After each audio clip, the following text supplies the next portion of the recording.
It's July 24th, and we're starting our planning board meeting. The first item this morning is preliminary matters, approval of minutes. The first one, Vice Chair Putnam cannot vote because she was absent that day, but we have minutes of June 26, 2025. Do I have a motion for approval?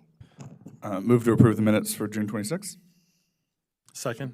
All in favor? Aye. Aye. The ayes have it. 401. The next minutes of July 17, 2025, where all commissioners can vote. Do I have a motion for approval? Move to approve the July 17 minutes. Second. All in favor? Aye. Aye. The ayes have it. 5-0. The next item is item 2, record plats. We have 3 this morning. Subdivision plat for Smalls Nursery, subdivision plat for Higgins Estate, and subdivision plats for Tregoning. Do I have a motion for approval of these 3 subdivision plat requests? I'll move to approve the subdivision plats. Second. All in favor? Aye. Aye. The ayes have it. 5-0. The next item is item 3, regulatory extension requests. We have 2 this morning. The Wall Property Administrative Subdivision Extension Request number 2, the Temple Row Administrative Subdivision Plan, and Forest Conservation Plan Request number 2. Do I have a motion for approval of these 2 requests, extensions? Move to approve the extension requests. Second. All in favor? Aye. Aye. Aye. Mr. Linden, you're... Sorry, I thought I said aye. Okay, sorry. Thank you. The ayes have it. 5-0. The next is our roundtable discussion with the Parks Director, Mitty Figueredo. Welcome, Ms. Figueredo. Good morning. Thank you very much. And I just want to take a minute to congratulate Commissioner Linden because I see he has an assistant who's joined him this morning. So you all, I'm sure you experienced the major storms we had. I think it was this past Friday. And you probably saw news coverage about flooding. Sligo Creek Parkway flooded and had to be closed by park police, and trees were down, and it was generally a mess. But what you may not be aware of is, in particular, some of the damage to Brookside Gardens from the storm. Glen Allen Avenue, for example, had to be closed due to flooding, and that surged around and over like the entrance bridges to Brookside Gardens. In the first picture that you saw, that was the bridge on Fernmont Lane that leads to the maintenance yard, and you can see there a large log and like a drum and all kinds of debris. There were plantings in the woodland walk that you can see there are covered with silt.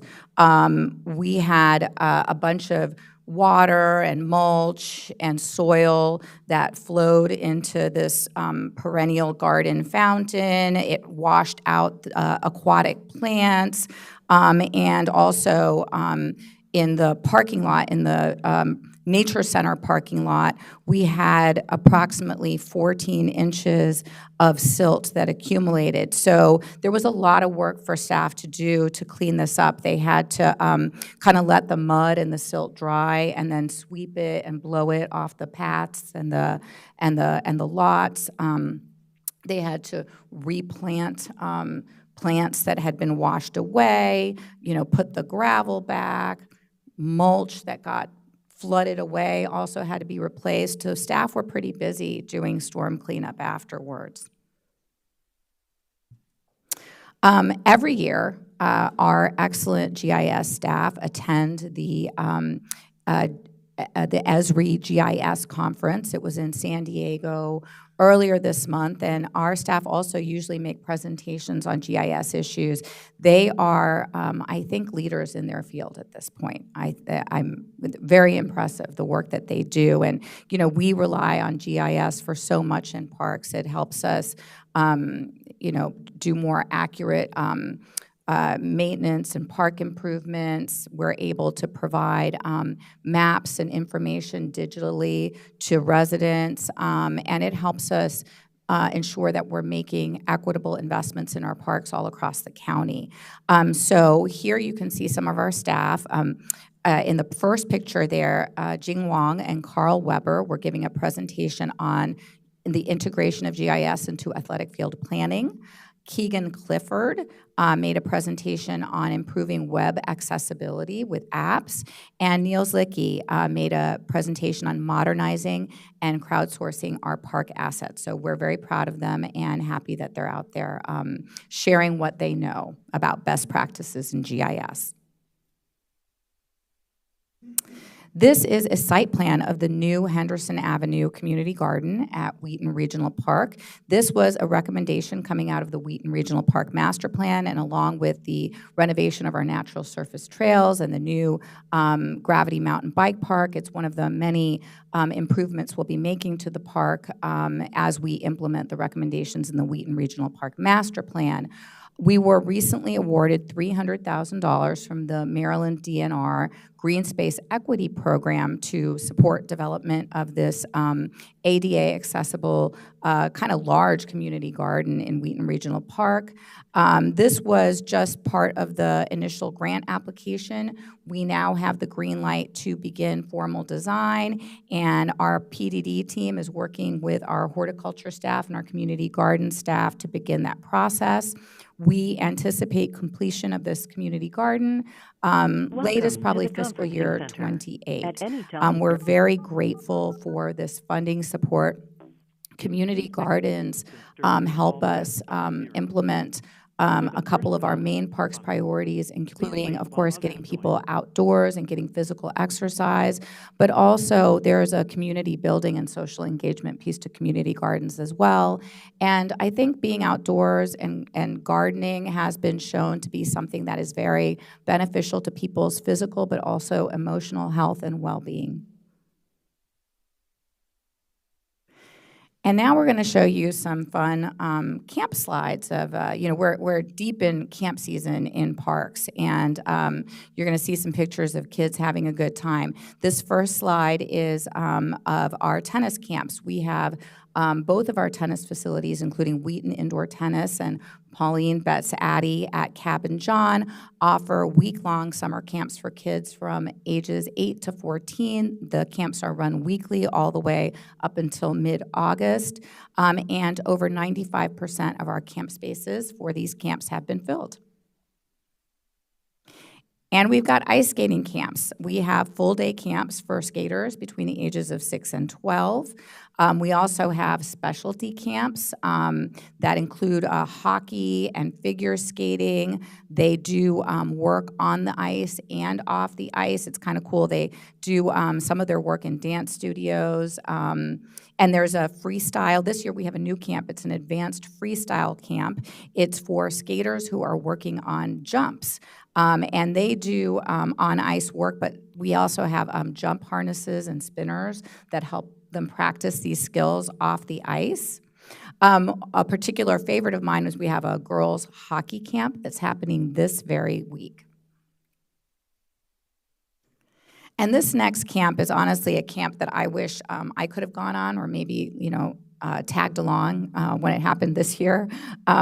This was a 4-day, 3-night, 100-mile cycling and camping trip from Old Town in Maryland to the Brunswick train station along the C&O Canal. The kids saw all kinds of wildlife, wood turtles, deer, snakes, beavers, owls. They stopped at historic sites, including historic lock houses and aqueducts and the C&O Canal Visitor Center in Williamsport. It was very hot. It was at times over 100 degrees during the trip. So you can see there, the counselors had to make sure the kids stayed cool and hydrated. I think it was, according to the staff and the kids who went, a really fun experience, and I think people are interested in doing it again. Wow, this is the first time that we're having overnight camps. Is that correct? Or I don't know, Commissioner Pedoeem. I don't know if it's the first time. We've done, yeah. We have done that? Wow, that's I'm hearing yes. interesting. Yeah. Yeah. Oh. We had a science camp at Brookside Gardens, and the kids did science-related projects. They collected temperature data, comparing temperatures in paved areas and planted areas, and did, of course, find, and we may know this intuitively, but one of the things we want to teach kids about science is you need data, that where there was asphalt and rather than natural surfaces, you saw higher temperatures. So they explored this heat island effect and worked on suggestions to combat, which included, of course, planting more trees and using more natural materials. For the little ones, we had a Animal Neighbors preschool camp where the campers learned all about critters and they got to meet some. I think there's one in this picture. It looks like maybe a snake. So these were our animal ambassadors. You know, we have critters in our nature centers that are very well cared for by our park staff, and they got to make some very important appearances with these little ones. And we have a bug and butterflies camp for kids who are interested in creepy crawlies, and maybe some kids who weren't sure they were interested but got to get up close with some bugs. So, and I'm told that the most popular invertebrates that they encountered were earthworms, and they had a lot of fun hunting for those. We had a lost survival camp. This is apparently our most popular camp. It's for kids from ages 6 to 10. We had over 150 children on the wait list. There are just 25 available spots, and apparently it follows this kind of story-driven scenario. The kids learn new survival skills every day. They learn how to start fires and trap fish and what's edible in the woods to eat. They learn first aid. It's quite an adventure and very popular with the kids some of whom try to return year after year.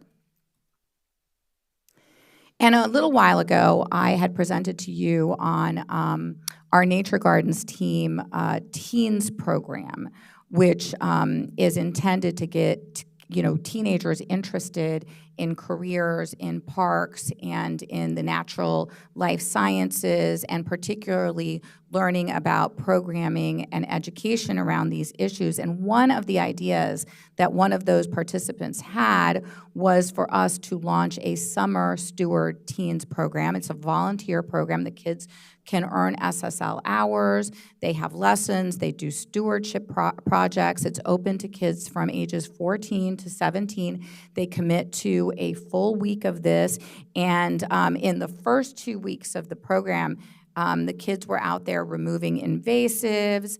They were replanting areas that they had cleared of invasives. They built garden beds.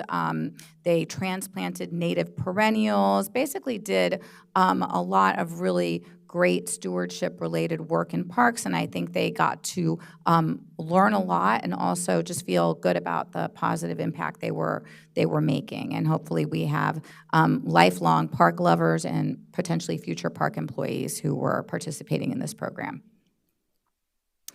And I want to share also, a few years ago, after the retirement of Commissioner Mary Wells Harley, we instituted with the Parks Foundation a Dream Camp Scholarship Fund to support kids from every background who have a high need to participate in our summer camps.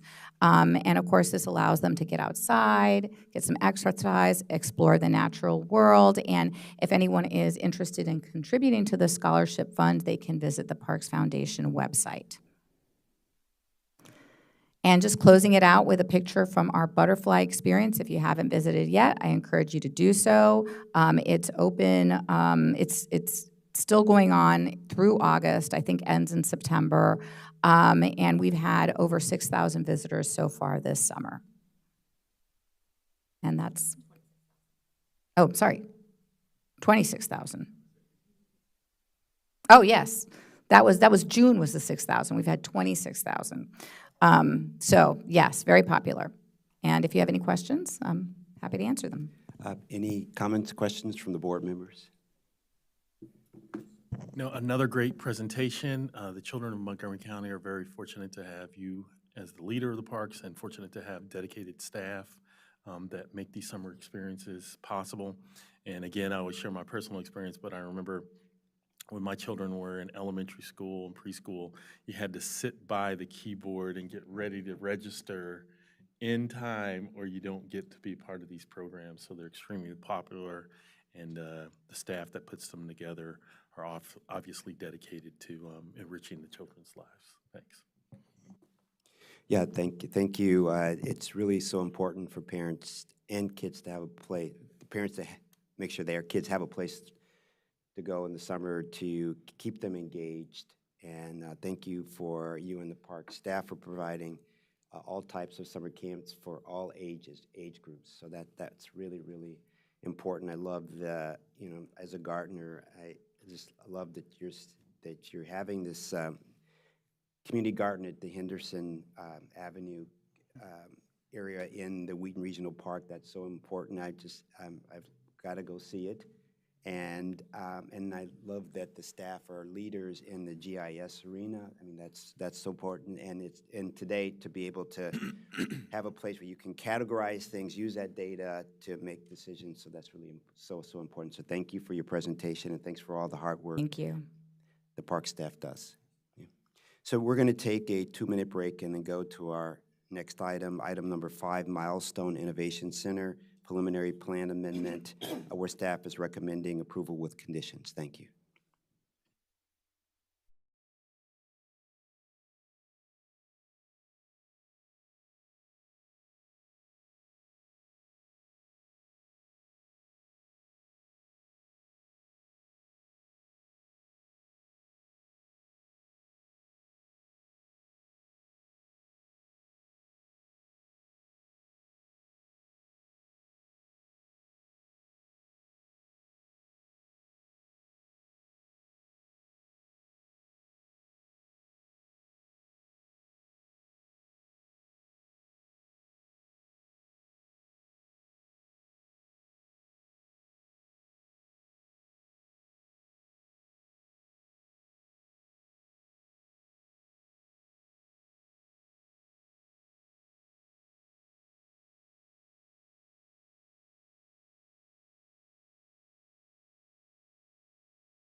Good morning. We're on item number 5, Milestone Innovation Center.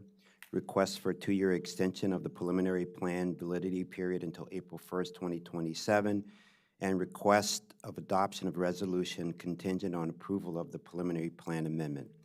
And this morning, we have Katie Mancarini presenting this project. Thank you. Hey, good morning. For the record, Katie Mancarini with the Up-County Division, presenting preliminary plan amendment 11987271E, Milestone Innovation Center in Germantown. The applicant is requesting a 2-year extension of the preliminary plan validity period. The preliminary plan validity period for this project expired on April 1st, 2025, and the applicant's application was accepted on March 1st, 2025. So as long as the application is accepted prior to the plan validity period expiration date, they're in good standing. So good to go. The site is located in Germantown, specifically in the northeast quadrant of the interchange of I-270 and Maryland 27 Ridge Road. The 44.33 acre property is zoned CR2, C1.75, R0.5, H125T, and is located within the Germantown Transit Mixed-Use Overlay Zone. The project is within the North End District of the 2009 Germantown Employment Area Sector Plan, which is currently undergoing an update. The subject property contains 4 buildings, named appropriately 1, 2, 3, and 4, and is serving a total of 655,000 square feet of office and light industrial uses, as shown on the slide with the parking structure adjacent to Building 4. The subject application is in its 5th amendment for the preliminary plan associated with the site. I'm going to briefly highlight the prior approvals. The more complete summary is included on page 8 of the staff report. The project was first approved in May of 1991 for 1 million square feet of office and 50,000 square feet of retail.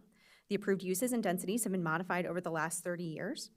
And the latest approval, Preliminary Plan Amendment D, was approved in 2022 for a total of 308,500 square feet of research and development uses, 161,500 square feet of office in 3 new buildings for a maximum density of 1.25 million square feet of development, including 575,000 square feet of office and 70,000 square feet of light industrial uses to remain.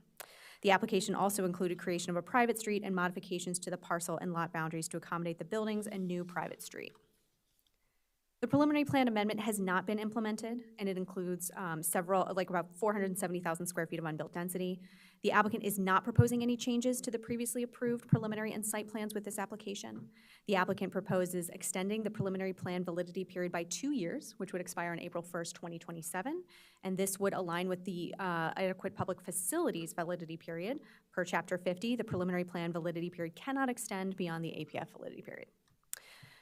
All right, so on to the justification for this request. The applicant has inherited approved development plans that have been significantly impacted by unforeseen changes in the commercial office and life sciences market in Montgomery County.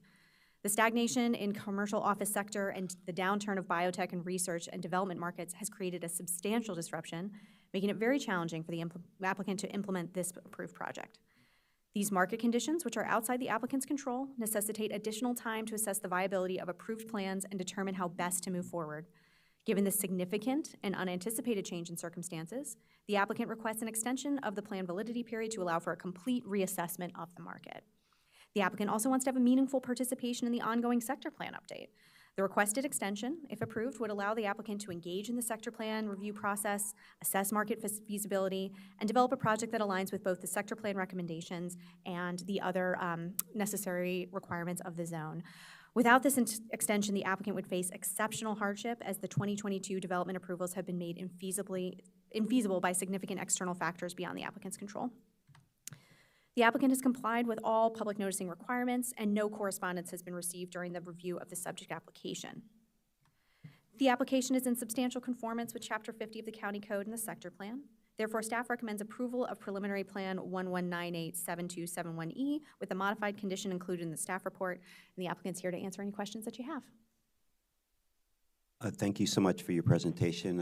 Are there any, would the applicant like to make a presentation?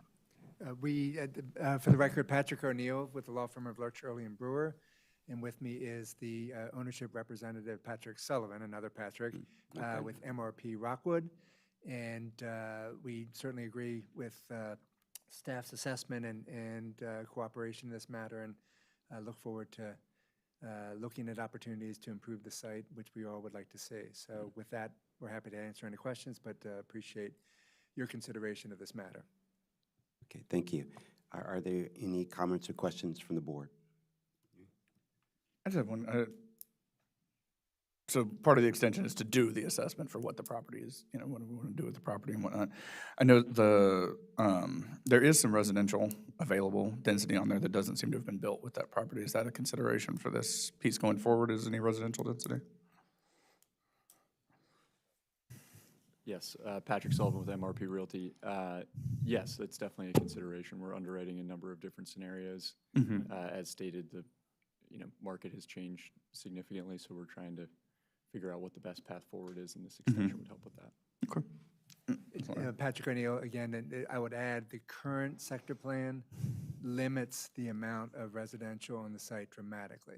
So we're really interested in the sector plan review that's underway to see what opportunities would exist for making some robust changes on the availability of residential at that site. Okay, any other questions? Mr. Linden, Bartley? No, nothing for me. No, thanks. So it looks as if there may be a year left or so after the sector plan is completed, between here. Do you think that's enough? Well, you'll come back or whatever but it doesn't seem like there's a lot of time to do an evaluation, then do a design and come back. Yeah, just quickly jump in, Patrick Butler. Another third Patrick, for this item.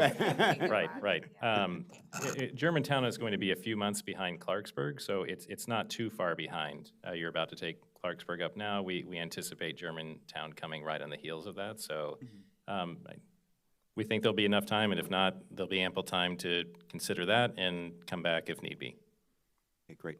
So I have no other comments or questions. I'm in support of the recommendation. So is there a motion? I guess we need two.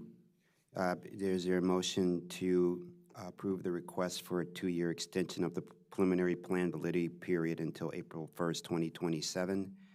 Yeah, I'll move to move to approve the 2-year extension request.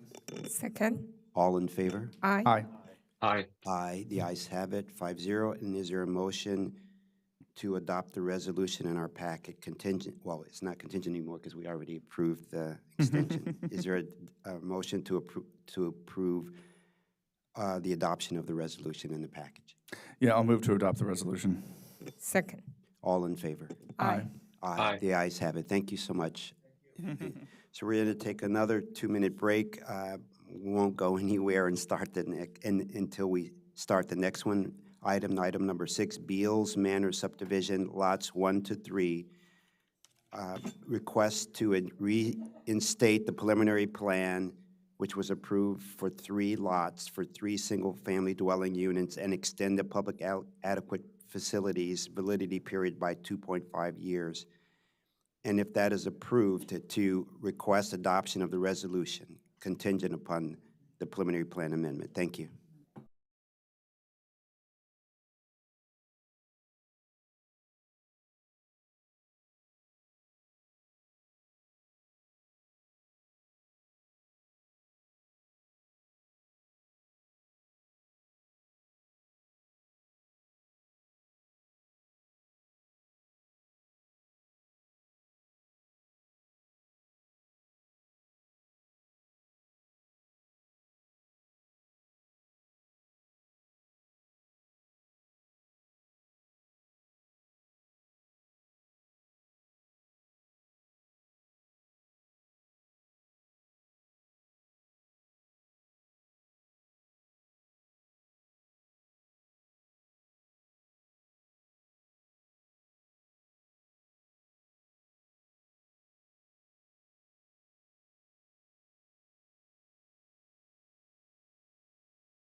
Good morning. We're on item number 6, Beals Manor subdivision lots 1, 2, 3, where where the applicant has requested to reinstate the preliminary plan, which was approved for 3 lots for 3 single-family dwelling units, and extend the adequate public facilities validity period for 2.5 additional years, where staff is recommending approval with conditions.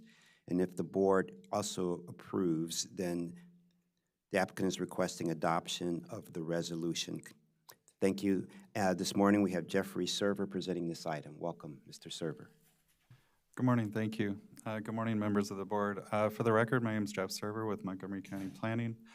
Before you today is Beals Manor subdivision, lots 1 through 3, preliminary plan amendment number 1/2014-003A. Staff recommends approval with conditions of the preliminary plan amendment, which seeks to reinstate the original preliminary plan number 1/2014-0030, which was approved for 3 lots for 3 single-family dwelling units, and to extend the adequate public facilities validity period by 2.5 additional years. The applicant has met all the noticing requirements as far as signposting, notice of application mailing. The notice of public hearing was mailed by staff. Since the posting of the staff report, there has been 1 item of community correspondence received, which was received on July 19th. The item expressed concerns primarily about safety and quality of life for residents adjacent to the property, primarily during the construction period. As far as the items that were expressed, they primarily focused on parking and access to and from their properties. These were all studied as a part of our review of the application. And then the last item really focused on any kind of overflow or runoff that may happen as a result of construction, so requesting something such as a silt fence. These are all items which DPS would address as a part of the construction process. Looking at the site location, you can see in the image to the right, outlined in red, the subject property. It's located at the terminus of Spearmint Lane. It's about 150 feet southeast of the intersection of Spearmint Lane and Amberley Terrace. It's west of New Hampshire Avenue, south of Amberley Drive, north of the ICC. Primarily single-family homes found to the north, east, and south, all zoned R200. And there's this community open space located to the south, which is also zoned R200. The property is an unplatted parcel. Currently, it's P823. You can see this outlined in the image to the right. It's a 2-acre property. It's subject to the 1997 Cloverleaf Master Plan. It's zoned R200, and its current configuration, the property is rough graded but currently vacant. Spearmint Lane was left as a stub to provide future access to the site, and the property slopes roughly around 5% when looking at it from the north to the south. The proposal before you today seeks the reinstatement of the original preliminary plan, number 1/2014-0030. This plan expired on August 28th, 2023. Reinstatement would provide a 2-year preliminary plan validity period. It also seeks an extension to the existing APF validity period, which will expire at the end of August on the 29th. And the extension would provide a 2.5-year extension to the APF validity period. And it also seeks a waiver for section 50-4.3, J.7.c of the subdivision regs, which requires 50% building permits to be obtained prior to any extension to the APF. We'll look at that in more detail in just a few slides. And in short, the application seeks to provide the 3 lots to be platted and developed with the remaining public infrastructure and improvements to be completed as part of the reinstatement and extended APF. When looking at the preliminary plan reinstatement, as I mentioned, it expired on August 28th. You can see in the table to the right the extensions that were provided along the way through SRAs. It received 2, which took it all the way up to August 28th of 2023. The reinstatement would establish a 2-year preliminary plan validity period. This would allow the applicant to ultimately validate the preliminary plan by completing platting of the 3 lots. They would complete the public infrastructure and improvements, and then file for building permits in the future. The amendment does not alter the intent of the original approval in any way. Looking at the extension to the APF validity period, the existing APF validity period will expire at the end of August. It would establish a 2.5-year APF validity period going forward. The application generates less than 30 net new vehicle trips, so it's exempt from a traffic study. The single-family units will not generate more than 10 students, so there isn't a school adequacy test required. And the amendment is necessary in order to extend the APF validity period for the group of 3 lots, rather than doing it as a single lot, one at a time. So looking at it as a single-phase project for the 3 lots.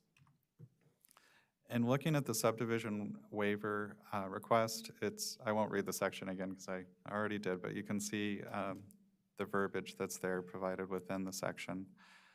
Essentially, the section that's requested to be waived calls for 50% of the building permits to have already been issued for any kind of exclusively residential subdivision in order to be able to pursue any type of APF extension.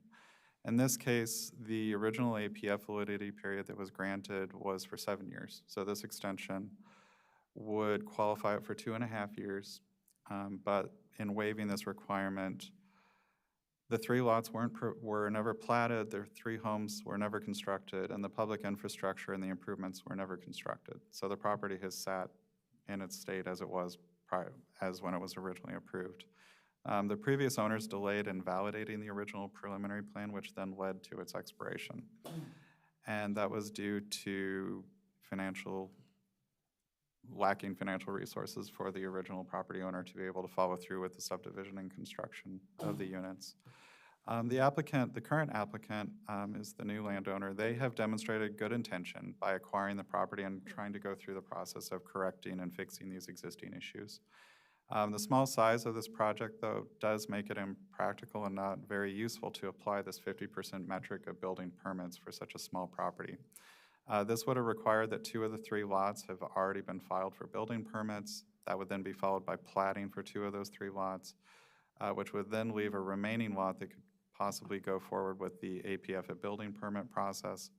So in this instance, a small property like this would likely be a singular plot. The applicant needs to have the preliminary plan reinstated and the current APF validity period extended so that they can plat and file for building permits within a single phase rather than going lot by lot. So the application of this requirement is unnecessary to still be able to ensure the public health, safety, and welfare. The applicant will fully comply with the conditions of approval and follow through with platting the 3 lots and completing all of the required public infrastructure and improvements. So in summary, staff supports the waiver request. There is a practical difficulty that exists by providing full compliance with the subdivision regulation. It does provide the minimum necessary to provide relief from the Chapter 50 requirements. The application does comply with elements from the general plan, in particular by providing new housing and improved connectivity for pedestrian, bicycle, and vehicular infrastructure. It does so by providing 3 single-family detached dwelling units, and there is a 15-foot wide PIE that will serve as a pedestrian connection to future infrastructure. The application also ties into the framework of the surrounding neighborhood by improving the last property within the North Sherwood Forest neighborhood in Silver Spring. Looking at the findings, all previous findings are in full force and effect, conforms to the master plan. The public facilities are adequate, complies with all the provisions of the subdivision regs, meets all the requirements of the R200 zone, satisfies all the requirements of the approved forest conservation plan, and meets all the findings and requirements for a preliminary plan amendment. In conclusion, staff recommends approval of the preliminary plan amendment number 1/2014-003A with conditions. Thank you. Thank you so much for your presentation. Is the applicant here? I'm not sure. Is the applicant, I guess, is it the Mano Asefa? Reason I ask you that the applicant want to make a presentation. Is this the applicant? Okay, so I have one question. So we have to reinstate the preliminary plan in order for them to submit a plat, to record a plat, correct? Is that what I hear? Correct. And then, but I had also heard you say that the preliminary plan expired August 28, 2023, and then we're giving it 2 more years from 23 or 2 more years from today? It would be 2 years from today. Oh, 2 years, okay, great. And during that time, they'll submit their plat, get it recorded, and then they can file for building permits? Correct. Okay, Yes. great. Thank you. So, do any of the board members have any questions or comments? Okay, so we'll make 2 motions here. One is there a motion to reinstate the preliminary plan number 1/2014-0030, which was approved for 3 lots for 3 single-family dwelling units, and extend the APF validity period for 2.5 additional years? Yeah, I'll move to reinstate the preliminary plan and to extend the APF validity by 2.5 years. Second? All in favor? Aye. Aye. I think that was a aye from Mr. Linden. It was a, We should check and see if it wasn't Yeah. an aye from his assistant. oh, you from A little bit, assistant? yeah. That's- Commissioner Linden, was It may that? have been from both. Okay, okay, great, okay, yeah. So thank you. So okay, that's a 5-0, and then the next, is there a motion to adopt the resolution? Yeah, I'll move to adopt the resolution. Second? All in favor? Aye. Aye. Aye. Aye. So the ayes have it 5-0, so thank you so much, and we look forward to the project moving forward. We're going to take another 2-minute break, and then we'll start with item number 7, Park Lawn Self-Storage Site Plan and Forest Conservation Plan, where staff is recommending approval with conditions. Thank you.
Morning, everyone. We're on item number 7, Park Lawn Self-Storage Site Plan and Forest Conservation Plan, where staff is recommending approval with conditions. And we have Amy Lindsay with the Planning Department presenting this project today. Welcome, Ms. Lindsay. Good morning. For the record, Amy Lindsay with the Environment and Climate Division, presenting on behalf of, I guess, West County. So but this began as a mid-county plan, so that's how we are where we are. So this is site plan number 8/2025-0070 and the final forest conservation plan number F/2024-1040. As previously mentioned, staff is recommending approval with conditions of both plans. We are located approximately under the red star on Park Lawn Drive in the county. We are just outside the North Bethesda sort of transit area. And this shows you where the subject property is located here on Park Lawn Drive. Here you have the CSX railroad tracks, which figure predominantly in the area. Randolph Road and Josiah Henson Parkway to the north, Neville Street to the west across the railroad tracks. And we're also going to be talking about the Pepco substation. So I went ahead and labeled it on the aerial exam for you. You can see that this area is it's a transitional area. To the east, we have a lot of residential development. To the west, we have primarily commercial development and residential development. And along the railroad tracks, we have a lot of industrial development. So in the case of this project, it works very well as a transition because it also helps block the noise from the railroad tracks. This is a more detailed look at the property. It is zoned ILF 1.0 with a height of 55. It is 2.4 acres, and it is in the 2018 White Flint 2 sector plan. So earlier this spring, you saw LMA number H154, which rezoned this property from EOF 0.75 H100 to ILF 1.0 H55. And the proposed project is very much in line with what you were shown at the time of the zoning application.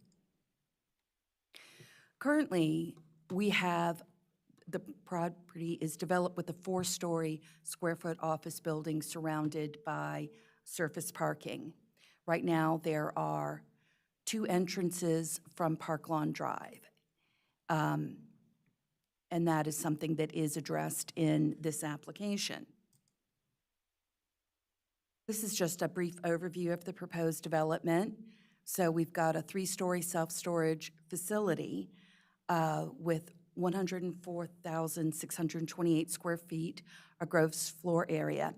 Now, we do have 34,118 square feet of cellar space.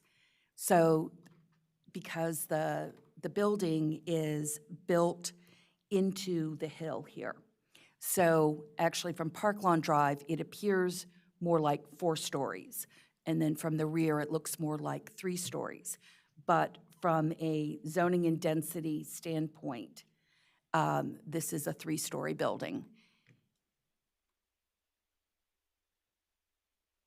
So the binding elements of LMA number H154 was that this would only be self-storage, which it is, that the vehicular access will be limited to a single access point from Park Lawn Drive, which it does, and that the building has to be oriented to the road and be located within 35 feet of the property boundary, which this proposal does. 89% of the front facade is located pretty tightly to the property boundary. And I think it would be higher, except the property boundary actually is kind of L-shaped. and that we would not have parking located between the building and the street. And it meets that binding element as well. Here's a development table where you can see the height and the setbacks, and it meets all of the development standards. From an adequate public facility standpoint, we are under the 2024-2028 Growth and Infrastructure Policy. It is exempt from an LATR study because it generates fewer than 30 new net peak hour weekday motor vehicle trips. There is no schools test because it is not residential, and it is served by public water and sewer. And those facilities are adequate, and all other facilities are adequate to support this application. From a site plan organization perspective, we have a side path along Park Lawn Drive, which is a major improvement. We have an amenity open space at the front of the property, and then an amenity open space at the rear of the property.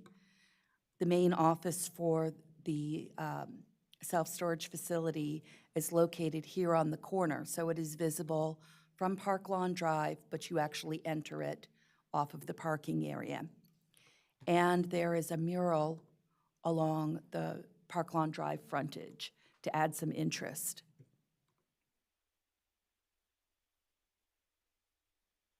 So you can see our one vehicular entrance located here. As I mentioned, as I alluded to before, there is some slope on this property. So the vehicular circulation actually serves like a ramp. So the front of the property is a different level than the rear of the property. We start down here at 308, and at the rear, we're at 327. But you can see how much other slope there is. You can see this rear corner, we're at 333 already. So that's a 13-foot retaining wall leading up to the CSX railroad tracks. The orange triangles show you where the building entrances are. We have our loading spaces that are designed more for trucks located at the rear of the building along the frontage facing the railroad tracks, and more automobile-oriented loading space or loading and parking areas over here on the east. Our pedestrian circulation works with the grade, with this nice walk in the front, which also, there are benches up here. It is not connected all of the way around, which is unusual, but when you start looking at the grade, this does work, and the parking spaces are located near the doors, so no one is parking over here and walking over here.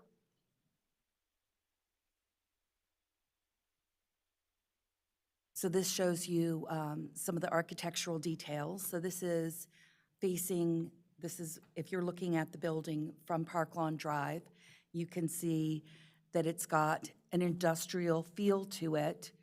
It kind of marries the industrial and office feel with a fair amount of glass for self-storage as well as a mural and some horizontal interest here.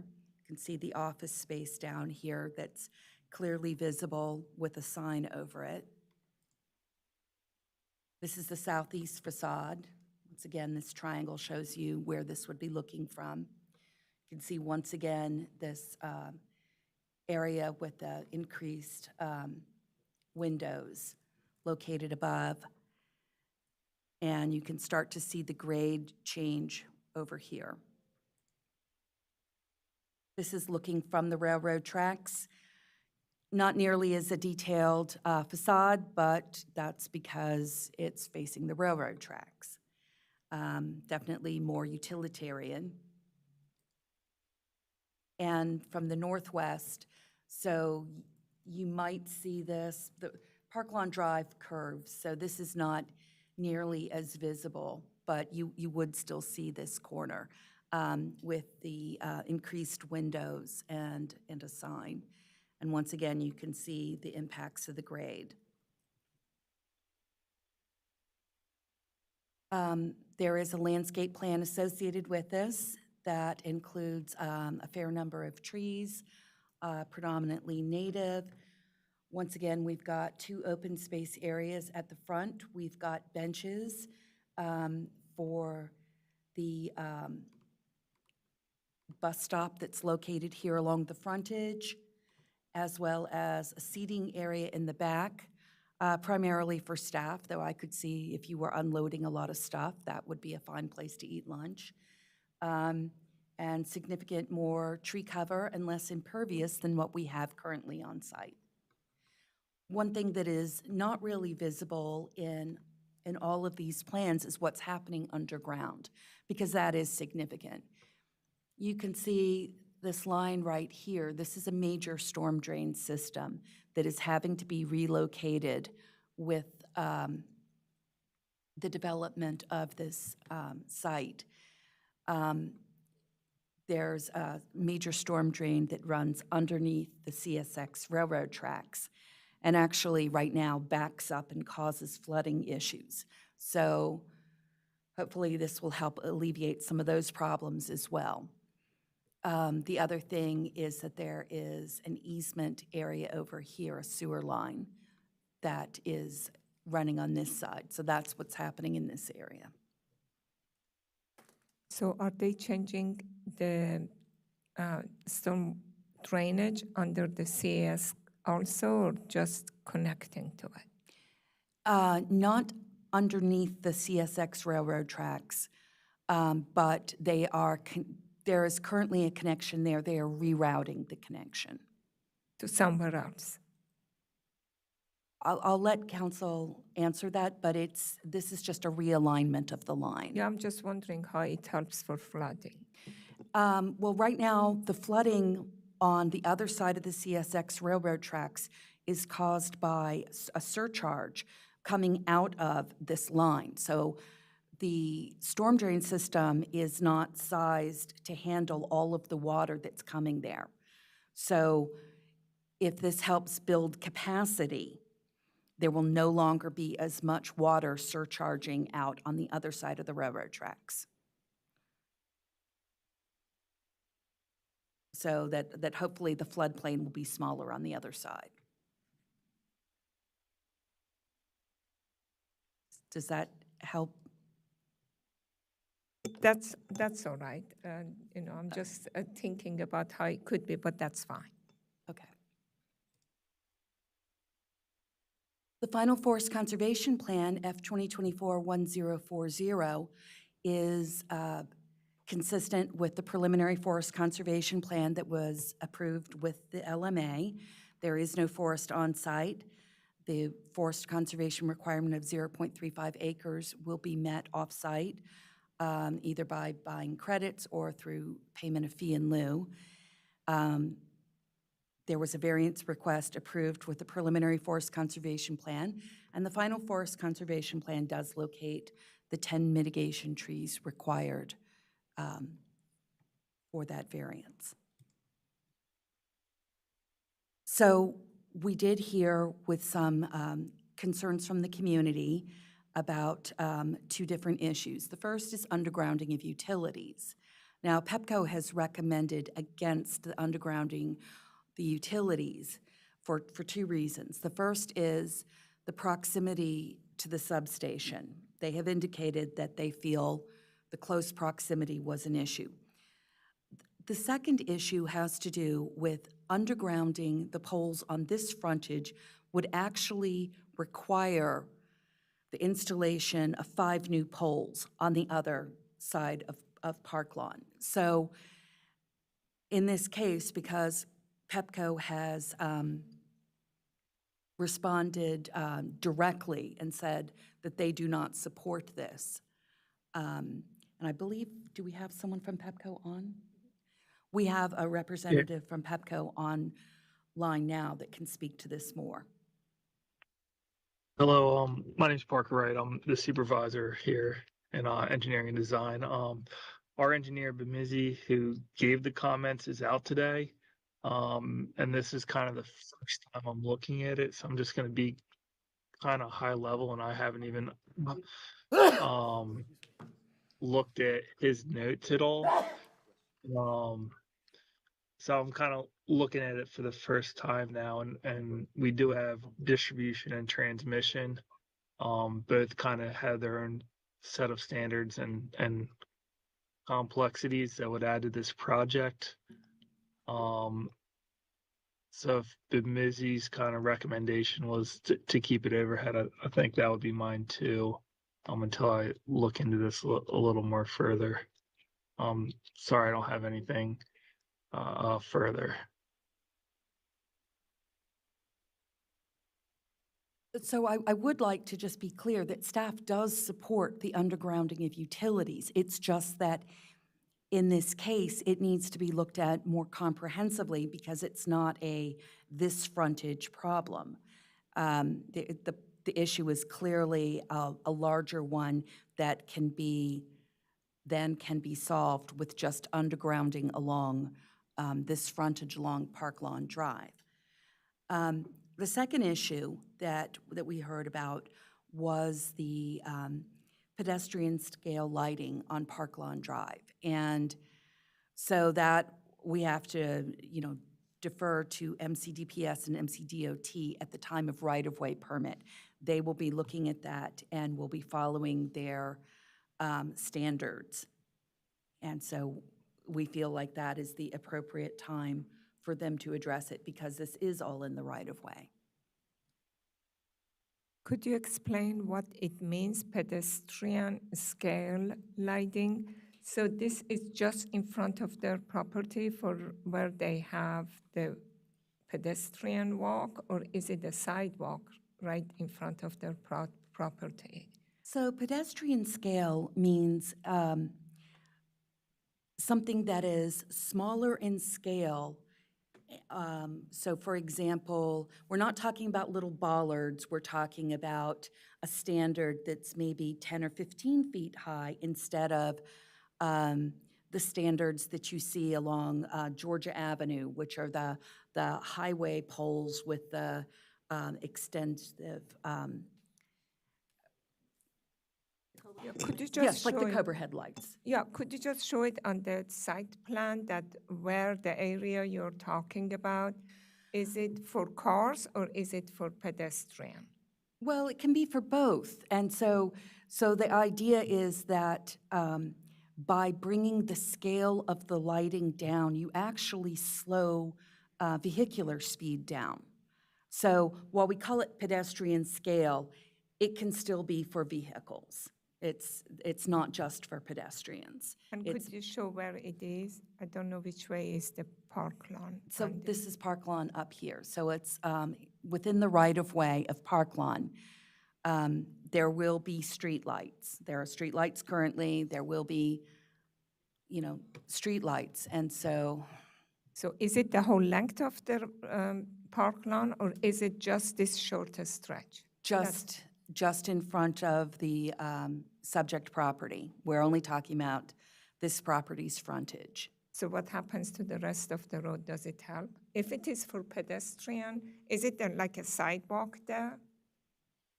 No, they're within the right-of-way, usually between the sidewalk, in this case, the side path, and the road. They're generally located in the green panel. And in which case, we defer to MCDPS and MCDOT. So the lighting is for both. It's the scale of the lighting that is it.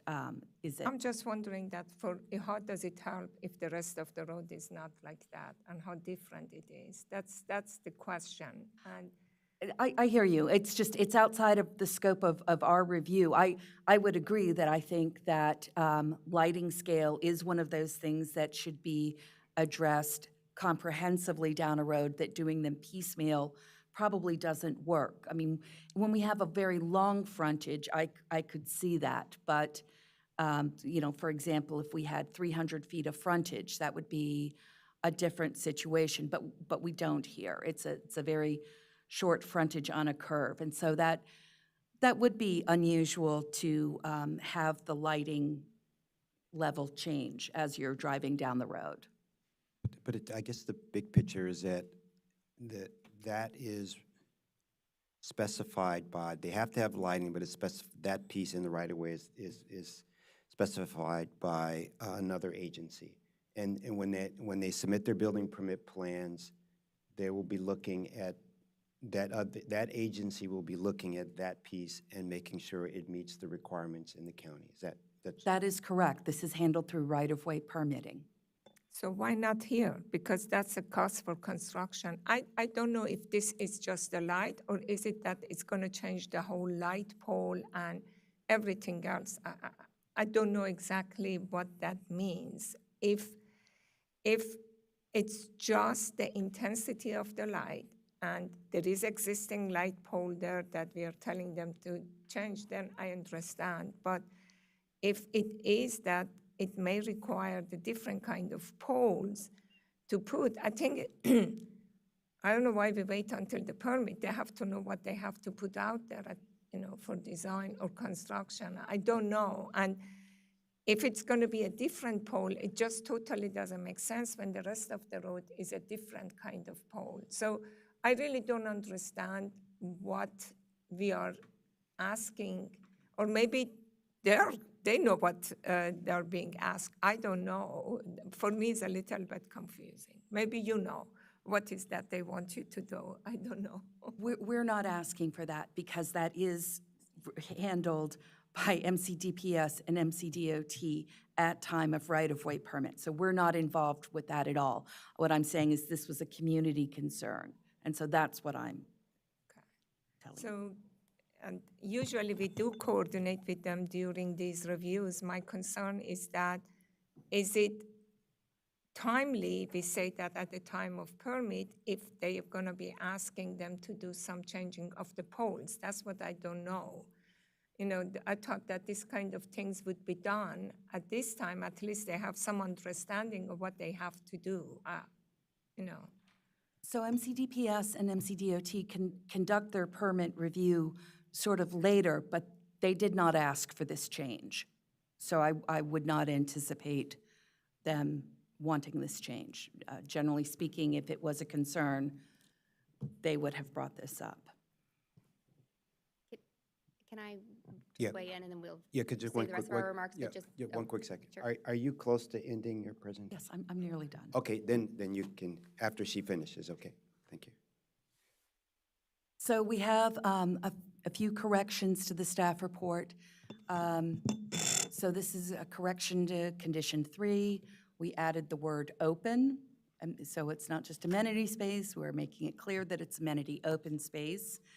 Condition 6, we added in the memo and email. So we are clear that both are incorporated. In our table, we need to correct that 85 to 10 foot. The LMA plan did show an 85-foot setback, but only 10 is required. And then finally, and you will see this next week when you get the resolution, we need to make some corrections to the table showing the trip generation. I'd like to reconfirm that this is well under the 30. So no LATR study is required, and that's not what is at issue here. So this negative was left out of that table. Very important negative, and we just want to make that clear. And with that, staff recommends approval of site plan number 8/2025-0070 with conditions, and forest conservation plan number F/2024-1040 with conditions, and you will have the resolutions next week. Good. Thank you, Ms. Lindsay, for your presentation. Would the applicant like to make a presentation and address some of the comments that Commissioner Pedawam had? Thank you. Yep, well, I'll address those in our remarks. So good morning. For the record, Elizabeth Rogers with the law firm of Lurch, Early and Brewer. Pleasure to be here today on behalf of the applicant, Arkland Property Company. With me here today is Nana Bain with Arkland on behalf of the applicant, Rebecca Brown with BWD Architects, and Dylan Macro with MHG, the civil engineers, landscape architects for the project. We also have Steve Creighton online with Arkland, and also Gary Sullivan with Bowman, our dry utilities consultant. Before we begin, I do want to thank staff for all their efforts. It's obviously been a long haul with the local map amendment before and now here at site plan. Particular thanks to Amy Lindsay, who I think has done a fabulous job on this. We really appreciate all of her efforts and hard work. She's given a great detailed presentation today, so I'll be brief in my remarks, kind of hitting on a few of the high-level points. The property is situated in the heart of an industrial district. The White Flint 2 sector plan seeks to retain that industrial character and those uses, given the importance that they provide to supporting residential and business uses in the broader community. And furtherance of this goal, obviously, we're seeking to redevelop this underperforming aging office building with a self-storage facility that will continue to serve the industrial character, but improve the building's relationship with the street and help to activate and engage the pedestrian environment. The White Flint 2 design guidelines recognize that the industrial character is kind of one of the greatest assets of this area of the county, and therefore the architecture is reminiscent of a more industrial aesthetic, but we've done a number of things, as Amy touched on, to also kind of meet some of the other county goals and objectives of engaging the street with the mural and building articulation. Through this redevelopment, the applicant will make substantial improvements to the existing property and the conditions. So the building placement and design, as I mentioned, are going to help to engage and activate the streetscape. We're providing streetscape improvements through widened sidewalk and street buffer to provide a more pleasing pedestrian environment. We're decreasing impervious area on site, and we're adding stormwater management where none exists today. The project directly implements many of the goals of the White Flint 2 sector plan, and will serve an important function for existing and future county residents, and we hope will spur other complementary residential uses nearby. We did have an opportunity to review the correspondence that was submitted by Mr. Carr in advance of today's hearing. We did engage a dry utilities consultant very early on in the process. Obviously, undergrounding utilities is a significant cost that an applicant would need to take into consideration in determining the feasibility of a project, and so we wanted that answer early so that we had that certainty. We engaged with PEPCO, our dry utilities consultant, also evaluated it themselves. As you've heard, for a number of various reasons, both including the proximity to the substation, the number of additional poles that would be required, and the complexity of these lines, PEPCO has said that they do not recommend and support undergrounding of these utilities along this small property frontage.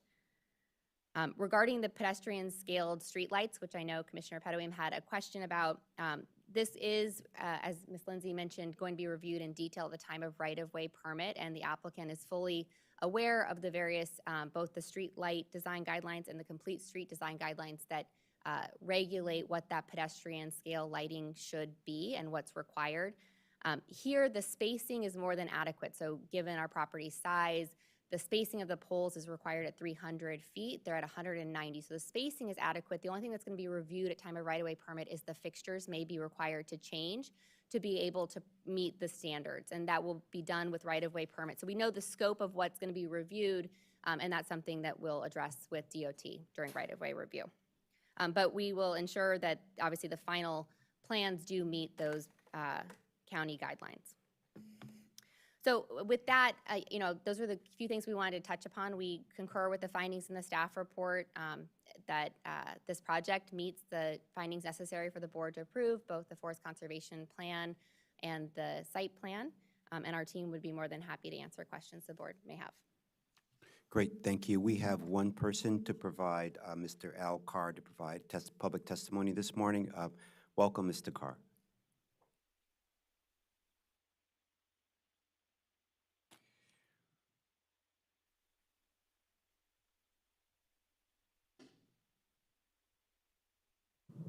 Good morning, Chair Harris and Commissioners. Congratulations, Vice Chair Pedoeem, on your reappointment. For the record, Al Carr from Kensington, and you have my written testimony. I'm asking that you require the applicant to bury the overhead wires and install pedestrian scale lighting in the public right-of-way along the frontage. So imagine that you're married. You and your spouse are own a home and you're contemplating a renovation of your kitchen, your communication is imperfect. You are looking to brighten things up, update the lighting, install some new electrical outlets, change the color. But you conclude that the only practical project is just to paint the walls. So you sign a contract with the painter shows up, and they begin working. At that moment, you learn that your spouse, unbeknownst to you, got an insurance payment and signed with a different contractor 2 weeks ago to gut the kitchen down to the studs. And they're starting tomorrow. Had you known about this bigger project, you might have made different choices. The undergrounding question on Park Lawn Drive is the same. There's correspondence, the undergrounding's impractical, it's too close to the Pepco substation down the block, it's too short of a frontage, there's wires across the road, it affects other properties, et cetera. That's all fine and good, but it ignores the fact that Pepco is implementing an enormous project that includes the same area, including Park Lawn Drive. Every property in the area connects to the grid through Pepco's Park Lawn substation building down the block. Pepco's new White Flint substation project will reconfigure hundreds of lines, poles, pieces of equipment so that the properties on the other side of the CSX tracks will connect to the new White Flint substation building on Nebel. So for example, 2 of the 4 Pepco feeder lines that run along and under Park Lawn Drive will likely be abandoned or altered because they mainly serve properties west of the tracks. They're just passing through and no longer needed. That may free up conduits. The wires and the poles that are there today may not be the ones that are there in the future. A utility functional plan might have promoted better coordination between the immediate undergrounding question and the larger project. It would set guidelines for where undergrounding does and does not make sense. And for redevelopments where undergrounding is impractical or not economical, it would allow things like fee in lieu, so applicants could chip into a fund that would pay for undergrounding other places on longer frontages where it makes sense. Regarding the lighting, the current lighting there, it's owned by Pepco, maintained by Pepco. Those are roadway scale lights that you might see on the Beltway. They're far apart. They don't illuminate very well. They're antiquated, not well maintained, and the Complete Streets Design Guide does require pedestrian scale lighting on town center boulevards like Park Lawn Drive. My belief is this should all be done up front, not later on by a different agency. And in the Complete Streets Design Guide, this is not discretionary, it's mandatory. So let's not miss these opportunities for better pedestrian safety, a healthier tree canopy, and a more reliable grid. Happy to answer any questions. Thank you. Thank you so much for your testimony. I just do have one question about, are you, this substation, I'm sorry, it's currently in, or it's something proposed, and what does all that work look like? So if you could picture the area, that's on both sides of the tracks. So the current substation is the Park Lawn substation, which is, on that same block, and it provides electricity to every property in the area. But there is a new building that was built on the other side of the tracks at Nebel and Marinelli. That's the new White Flint substation, and it's built, but it's not connected yet. So in the coming months, Pepco will be rewiring everything so that certain properties will connect to the new substation, everything on the other side of the tracks. So there are a lot of lines that cross the tracks that either won't be needed or are going to change. And Pepco doesn't provide a lot of information about this project on their website. I was able to sort of reverse engineer what they're going to need to do, looking at some other information. But it is an enormous project, tens of millions of dollars that, should be taken into account. Does Pepco have a long-term plan to underground utilities on either the east side or the tracks or west side of the tracks? Carrie Sanders for the record. I see we do have Pepco on the call. We have Parker Wright, who spoke earlier. Parker, did you want to address the chair's question? Could you also put the map back again, that to show the two different substations that Mr. Carr just discussed? Yes, we'll The bring up one a- that you yes. showed us on your plan, that's the new one? And the 5 poles that they say is required is to the new one, I'm assuming.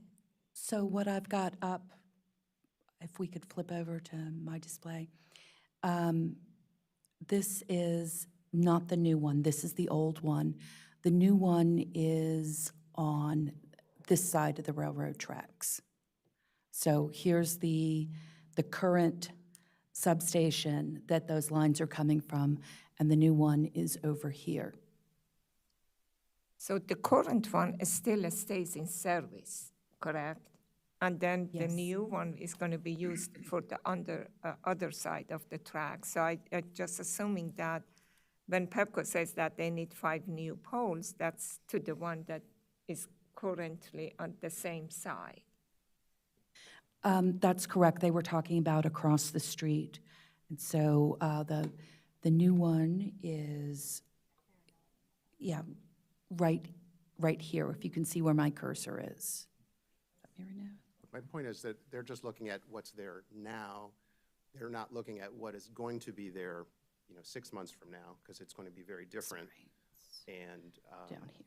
it should be taken into account. Well, it's a very good point, but I'm just assuming, I'm not in Pepco designer, I'm just assuming that when they design a new station, they know what needs to serve that station and what would stay before they start the design and construction. That's what I'm assuming, just thinking about how the design works. You need to know what It's a fits big into company. it. They have silos that don't talk to each other, people that focus on the now, and then people that focus on the future might be in a different organization, and they don't necessarily communicate. So you said someone, Pepco was online. Okay. Yeah, how's it going? Again, my engineer's out, so I'm not sure who he's talked to about it, but I know we do discuss with, when we touch feeders in primary, we do discuss with our capacity planning department, which would have insight on how they want to feed, services and do facility relocations, and kind of got to get green lights from them. So hopefully that conversation did happen, and they're planning with the load transfers from Park Lawn to White Flint. I know there's another question just to answer about our plans to underground existing facilities. I don't believe that's something we do. Any new infrastructure, transmission or distribution from the sub to make those connections will be built, but I don't think they would just underground facilities just because, unless there's a business need for it. Okay, all right. Thank you. Thank you so much. Okay, thank you, Mr. We're going to discuss this. So thank you for your presentation. Thank you, Mr. Carr, for talking here. I would say that I like the project. We liked it when it was going to get the zoning change. So, and it's come back and it looks the same. And it'll be. I feel this. It's in the right area. It's an industrial area. It's attractive. I think it will activate the street. And it's an attractive building. And what I hear about ideally the board is all about, and through our general plans and master plan, we want to underground utilities. We're also in a time frame now. This also is an industrial area, and we also heard that to underground here, they'd have to put 5 new poles across the street. So it's not really You know, it's like a piecemeal piece. And so, and Pepco had suggested that they would not want to underground. But I want you to know, Mr. Carter, we are starting to have, we're trying to have discussion with Pepco about, one is where, for reliability reasons and stuff, where does those, where should, where must you underground utilities? And so that's, so we can be very firm in saying you have to do it here. And also, we feel that, you know, long-term, there should be major projects to not just piecemeal, but, you know, do fully underground or over a whole section of area, whatever, and we're talking about how do you get funding for those things so that you can do that. But having it today with the high cost of undergrounding, also and also with piecemealing, we feel that's not the right thing to do, especially in this economic climate. So I personally feel that because of those reasons, that I would support not undergrounding for this project. But we are talking, we always want to figure out how can we, you know, cost effectively find ways to underground utilities. So that's my comments there, but I'm supportive of this project. I feel that it will create more economic development for this area, and it's an attractive project. So that, but I'd like to get the comments from my other board members. Yeah, I have comments. Looks like an interesting project. One of the things that I'm curious about this area, I drive through it. I frequent R&J Sports, the shoe store, ABCTs in this commercial area, and I drive through it and navigating that intersection there, Randolph Road and Park Lawn Drive is curious. And then, you know, the sidewalk improvements and the development of the site is curious to me because I know north of it, I think we had another public storage or a storage type facility come before us either this year or last year, and it was an outstanding design, if I'm not mistaken. Near Rockville, near Shady Grove. Wasn't there one? I thought it was like north of here, another public storage facility. So I'm curious as to why this one would go. I know there's another storage facility on Parkline Drive, north of Randolph Road, and I think it was a newer, or it was a renovation of an existing facility. And I think it was going to be an expansion, and they were going to drastically improve it. And then I also know that coming up is the renovation of the shopping center there. That's going to be on Randolph Road and Park Lawn Drive. But my concern about this is that when you're going to expand the surface area of the existing office building there, that office building is going to be raised, I believe, right? And so when you raise that office building and you have new construction, that's the only opportunity you have to underground lines. And if we don't do it now and the public storage facility is cemented and concreted there, there will never be another opportunity to underground lines.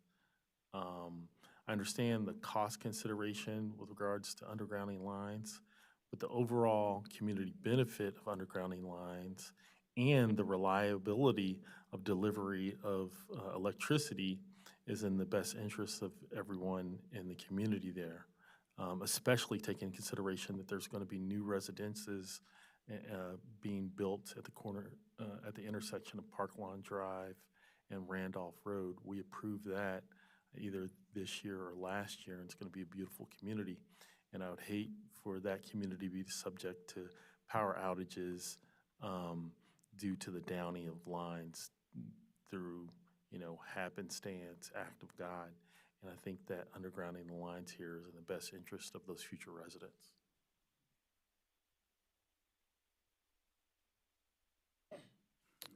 Mr. Linden, any questions, comments? I don't think I have any questions. On the topic of undergrounding the lines, I think, you know, we've discussed this quite a bit as a group.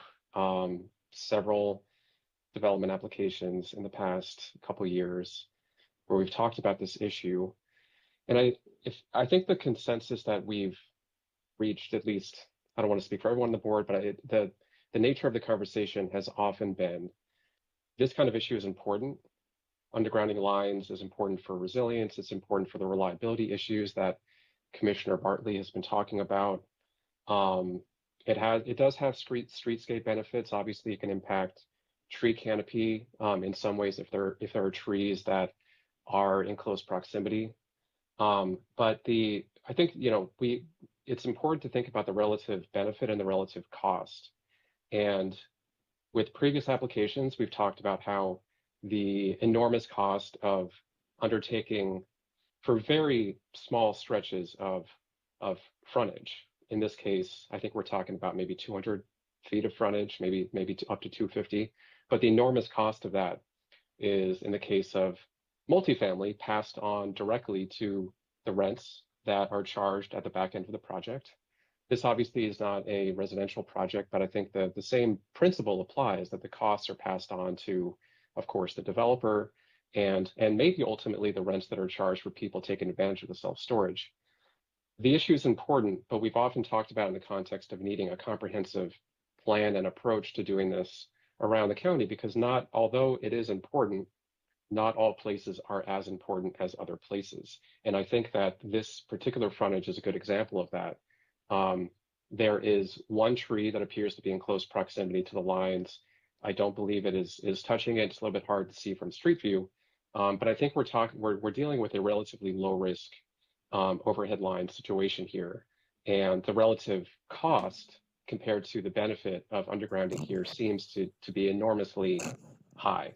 We've heard that they need to put 5 poles on the other side of the street. So, are we going to, we're taking some wires underground, but maybe raising wires, increasing the number of poles and overground infrastructure elsewhere, just across the street. There are places where I think this is a very important issue. And I think that we need the comprehensive plan and approach to identify those places around the county. But in the service of being, in the interest of being consistent, in the interest of actually trying to use our resources wisely, I don't think I don't think it's wise to sort of take this piecemeal approach and say, okay, 200 feet here, 200 feet there, just like we've talked about in the past, particularly when we're not convinced that these are the most critical places where these wires need to be undergrounded for resilience, for reliability of the grid, and for other reasons. So I appreciate of course, I appreciate the interest in this, and we acknowledge that it's really important. But I'm not persuaded that this is the place to do it.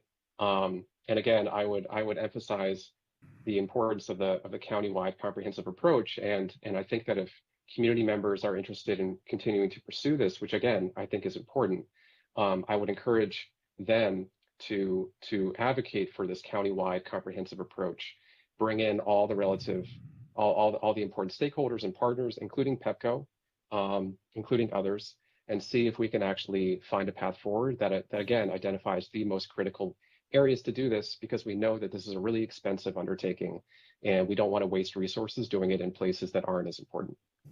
So thank you. And in addition to that, Mr. Carr, you had mentioned this utility functional plan, and I'm not sure that when we are talking to like PEPCO and others, and what Mr. Linden said, have a comprehensive plan.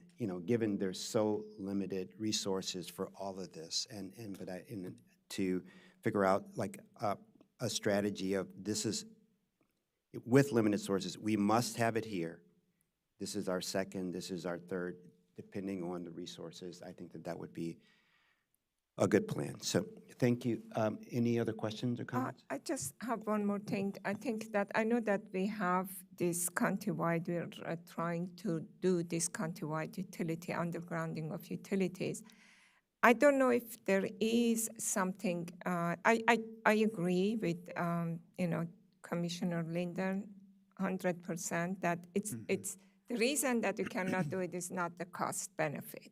That's the problem, but we want to do undergrounding.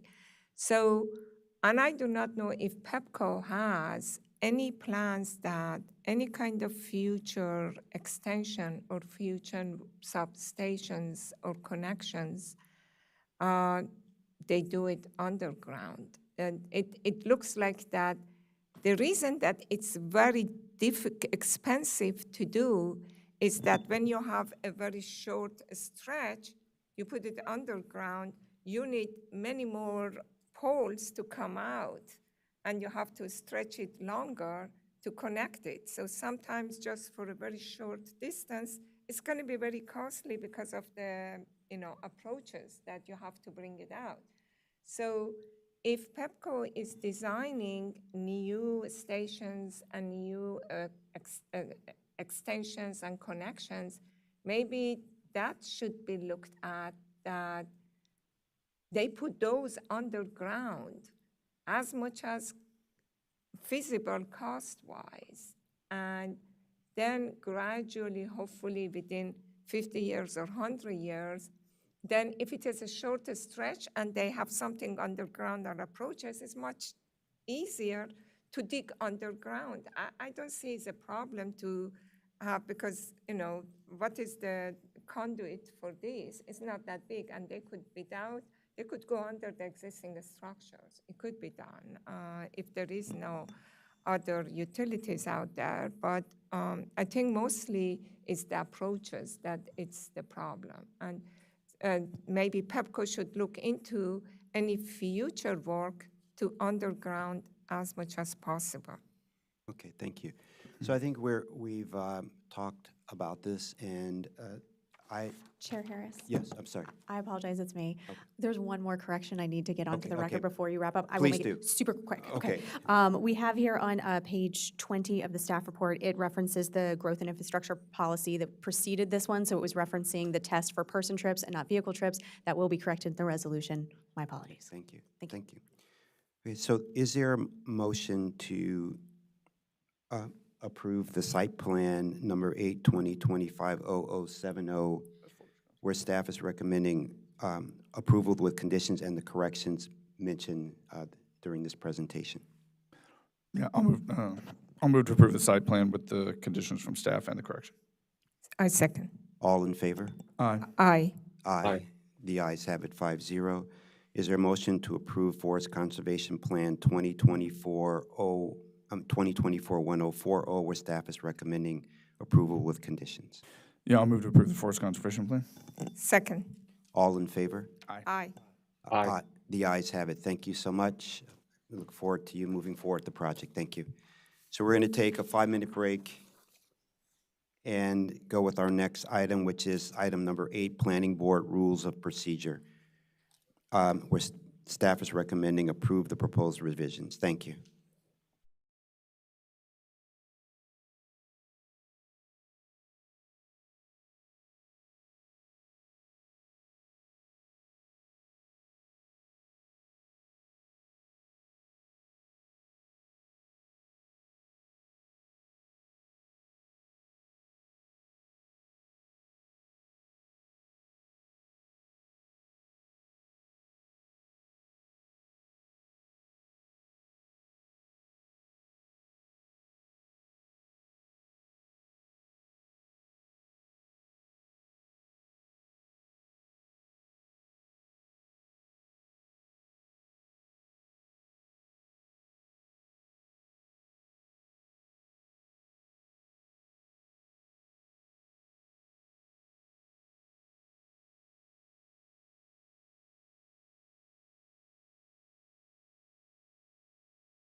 Good morning. We're on item number 8, Planning Board Rules of Procedure, where staff is recommending that the board approve the revised revisions.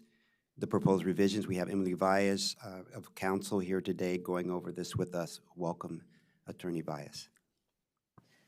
Good morning, Emily Vyas for the Record Legal Counsel. As you know, the board's rules of procedure help to guide how the board conducts hearings, and we review them each year to see how things are going and if there need to be changes. And so this year, we are recommending a couple of changes, mostly to help clarify some of the actions that are taken and votes taken when someone has to recuse themselves, when they've abstained on the vote, or when they've been absent from the vote, because these things happen. And so, let's see here. Why we're doing this, because as you know, of course, when the board has regulatory cases, we generally have to vote on the resolution. And sometimes that occurs at a subsequent meeting. In most cases it does, and so the composition of the board could be different.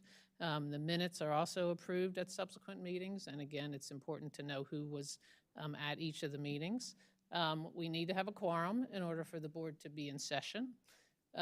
We need a majority of the board to take action and to vote on things.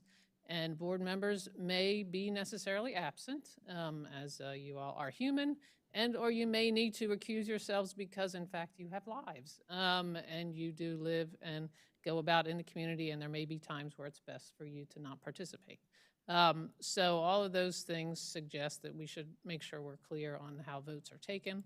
And so we are looking at, as I said, recusal, abstention, and absence. And recusal is generally voluntarily removing yourself from the matter to avoid a conflict of interest. And if you recuse yourself, you're not considered present for purposes of a quorum or for voting. For abstentions, this again is voluntarily deciding not to vote. You are still considered present for the quorum, but not considered as a favorable vote. So if you needed 3 votes for something to pass and there was an abstention, that wouldn't count as a favorable vote.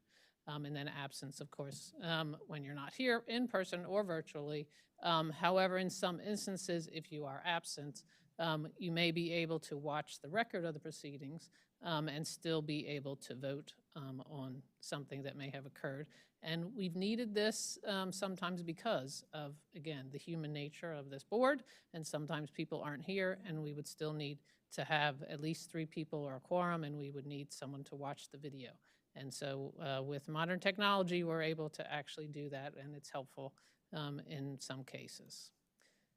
So I'll go through the changes. They're not that many, actually, in terms of the number of words that we're changing. So we're just going to clarify again that the majority vote of the board is required to take action, and then there's more details on that in section 5.4, which we'll get to later.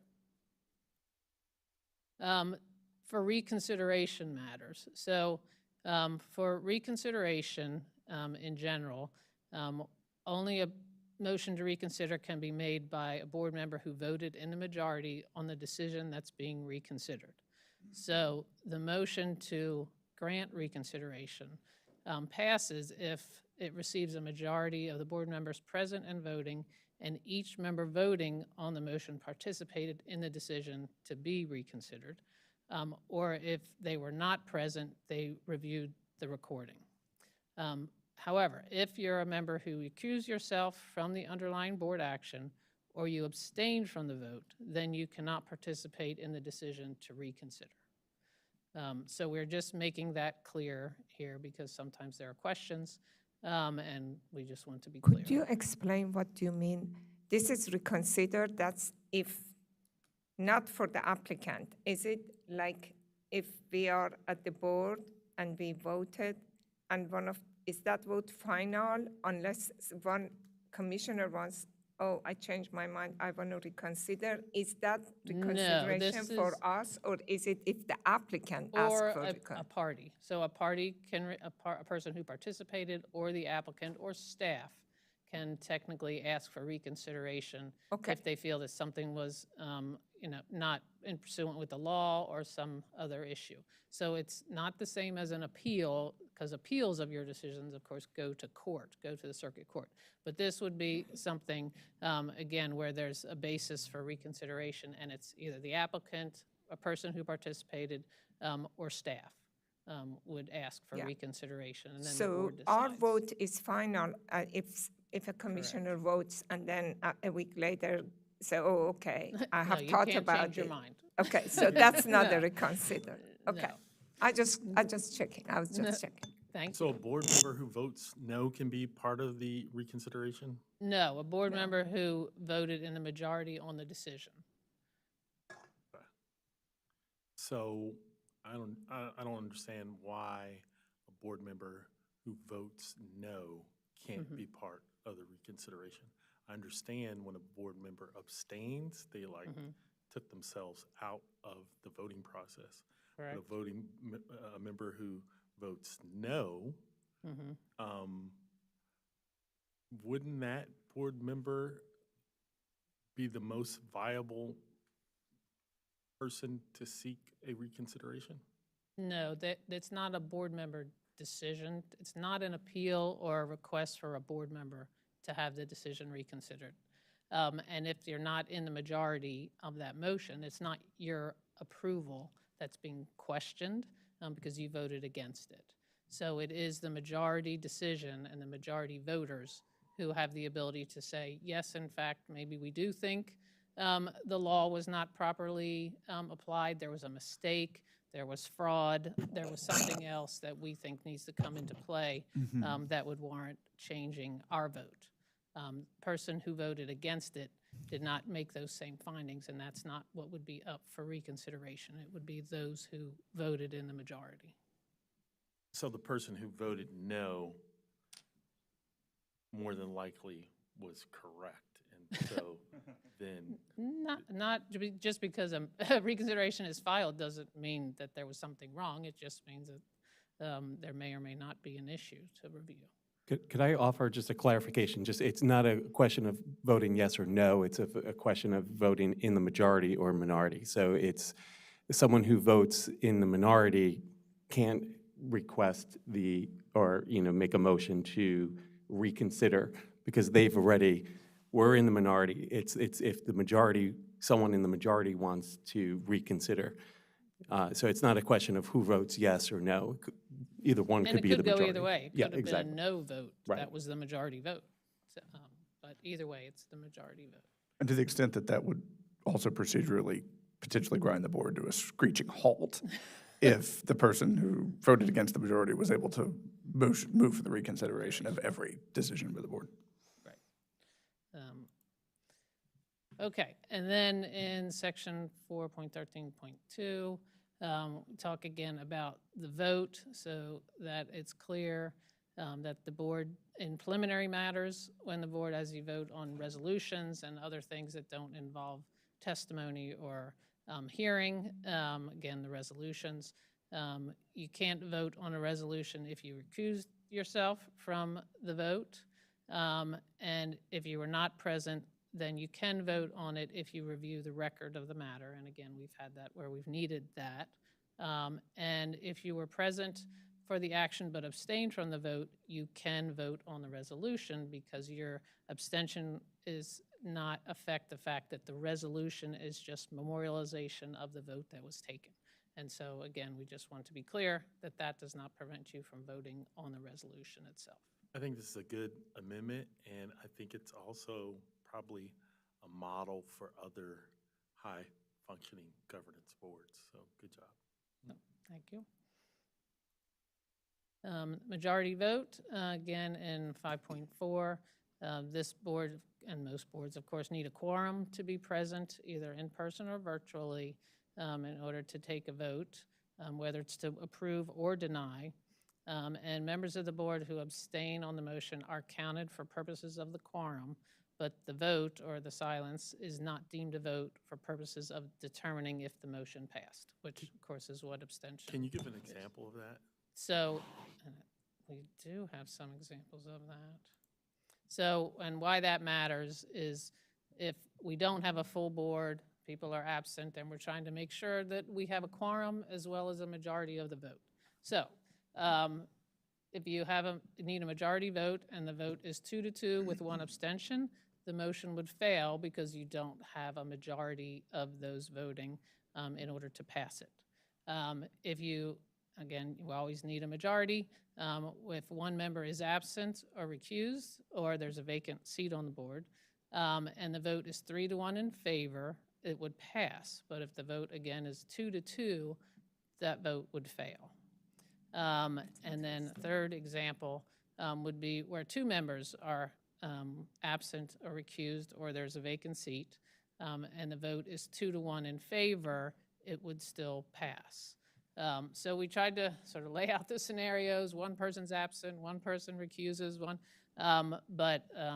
so again, just helping us, quite frankly, as well as the board, to understand what we would need in order to make things pass, whatever it is, approval or denial, but just so that the motion is legally sufficient regarding who is here and what votes they're taking. So those are the only changes that we are proposing this year for the rules of procedure. So if you have any questions, happy to answer. So thank you for presenting this. Maybe what we should do, we have two people to testify. So let me have those two testify, and then we can go over any questions, okay? We have Ms. Elizabeth Joyce from the Montgomery County Civic Federation and Darian Unger from the Montgomery County Sierra Club. Could you both come up, please?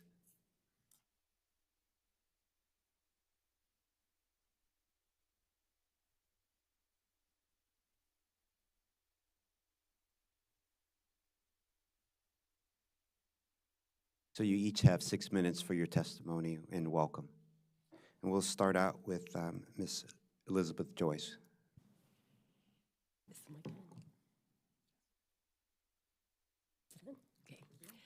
Good morning, Chair Harris. It's always great to see you. Oh, thank you. Vice Chair Padine, congratulations on your reappointment, and commissioners. My name is Elizabeth Joyce, and I'm the second Vice President of the Montgomery County Civic Federation, MCCF, which represents homeowners and civic organizations countywide with the reach of more than 45,000 households. We are committed to a transparent and inclusive process in government deliberations, including land use and zoning. Thank you so much for the opportunity to speak with you today. MCCF is concerned about changes requiring witnesses to sign up 2 days in advance of hearings on a specific issue, rather than the day before, which seems to have worked pretty well for years. We are concerned that this change will discourage public participation in the planning process. For that reason, we urge you to return to the previous system of having participants sign up 1 day in advance. It is impossible, for example, to know how many people might have tried to sign up, got discouraged, and did nothing when they realized they had missed the deadline. On balance, the deadline does more to limit public participation than it does to improve the process, and should be rejected. On one level, this change may appear to be modest. The argument in favor is that although most witnesses sign up well in advance of the current deadline, the occasional last-minute stragglers burden the staff's preparations the morning of the hearing because these latecomers often require staff help. I have no way of knowing how extensive these problems may be. However, I was impressed by Vice Chair Padine's concern that changing this deadline may appear to take away a right from residents that they rely on, and that it is the board's job to accommodate residents to the extent possible. As she pointed out, if it is just a matter of signing up, why does it have to be 2 days instead of 1? MCCF gratefully endorses this point of view. This sign-up deadline is part of a larger concern about transparency of planning board procedures and difficulty for residents to follow along and participate appropriately. Close observers of your procedures often express concerns about last-minute changes to agendas the day before or even the day of meetings. How can a resident participate meaningfully when an agenda change is last minute? In fact, would residents even know there is a new item on the agenda? If they need to take time off from work, can they do so on such short notice? This is why The MCCF advocated before the state that planning should follow the same rules that 19 other state agencies follow and lock the agenda 48 hours in advance. The delegation unfortunately rejected that proposal, I assume because of planning board opposition. But we are hopeful that the board is able and willing to solve this problem. The balance in a democracy between citizen participation and administrative ease should always shift toward citizen participation. The posting of materials for the agenda items should be accessible to the public. The public is not always able to access staff-prepared documents for the agenda. This must be remedied so that the public has access to materials provided to the board. In addition, the preparation of minutes has lagged under this board, moving from an average of 2 weeks to 3 weeks, complicating the difficulty of following decisions and status. Montgomery County residents are among the most educated and earnestly engaged in public policy throughout the nation. We are so fortunate to have such neighbors whose knowledge is a valuable resource for the board. We ask that in your deliberations today, you make resident participation a priority and ensure transparency and timely access to all your materials. Thank you. Thank you so much for your testimony. We always appreciate to get feedback. So next is Darian Unger, Montgomery County Sierra Club. Thank you. Thank you very much. My name is Darian Unger. I'm a longtime Silver Spring resident. I'm a professor at Howard University, but today I'm speaking as the chair of the Montgomery County Sierra Club. And as we mentioned in our written testimony, we asked that the planning board restore the witness sign-up deadline to noon the day before the hearing, as you had before. Last summer, and despite our written request to avoid doing so, you reduced the time that the public had to testify or sign up to offer comments. And in changing the rules, you voted to make life easier for your staff and more difficult for the public. I don't think you meant to make things more difficult for the public. One of you voted against the change, saying that you were concerned that you were cutting the time for comments, and I'm quoting here, taking it away from the public and selfishly giving it to yourselves. You said that it would discourage people, and unfortunately, you were correct. I have testified in person on behalf of thousands of members of the Sierra Club in Montgomery County, twice to County Council in the last week, but this is my first time testifying in person here. Last year, you asked your staff, is it easier to testify in front of County Council? I assure you that it is. Those of you who voted to change, who voted for the change, believe that you were improving the process. After all, your staff said that we, members of the public, needed help, that we have trouble finding the right room or had difficulty joining online, so that staff time would be better spent helping us negotiate the arduous tasks rather than allowing us to even sign up a day before the hearing. Look, I don't need staff directions of that nature. I found this place just fine. Our Sierra Club has had meetings in this building. As a Montgomery County firefighter, I know about this building. I know its fire control system, building layout. I know about the police drones on the roof. I'm not frail, and I'm not afraid of Teams or Zoom, and I don't need the staff's help to help navigate the hallways. What I do need is time, and that's what you took away from the public. In chairing the executive committee of the Sierra Club, I lead a thoughtful and caring organization that does not always move as quickly as I would like. If we take a stand on development or a parking lot or a highway or undergrounding electric lines, it takes time because we have many members and we're a volunteer organization. We have no staff, we don't have an army of lawyers, and when something important happens here or in Rockville, it can be tough. I mean, you know, there's not much limelight here, right? I mean, we're all here for a reason. You guys are not here for the fame or the money, right? It's not like there's a huge crowd behind me, right? And in addition to that, local reporting is at an all-time low, right? We're at a nadir there, so it's not like upcoming hearings or headline news, right? So even when we do, through our own diligent monitoring of your website, you know, again, by volunteers, even if we do find things, I can't take unilateral action because we are a democratic, small d, organization. right? And so sometimes we need those last days or last minutes to know what's going on, figure out how to react, and be able to have our say. So last year, those of you who voted to cut the public's time and reduce our access did it because you thought you could maintain your transparency, because the chair would still have discretion to allow things, and because it would, and again I quote, create an overall better experience for people. I do not doubt for 1 second your good intent. Luckily, the chair said that you could try the rule change out to see how it goes and, quote, revisit it if it's not working well. So I'm here to tell you it's not working well. We all value transparency and openness in government. So it's a little ironic that in a wired online world that's supposed to make administrative tasks easier, that you would make it harder for the public to sign up to speak. So, and then besides reducing public participation, your changes also reduce the appeal rights enshrined in state law. So I ask you to please reverse the earlier unfortunate decision that reduced opportunities for public input. Please restore the witness sign-up deadline to noon the day before the hearings. I'm happy to answer any questions about how we operate about this, and I thank you very much for listening. Thank you. Yeah, thank you for your testimony, Mr. Unger. Thank you. So the board have any questions or comments? I do have question or comment. Can we go to the slide where, do we have a slide with regards to community sign-up and the changes with regards to that? No. No, okay. And then,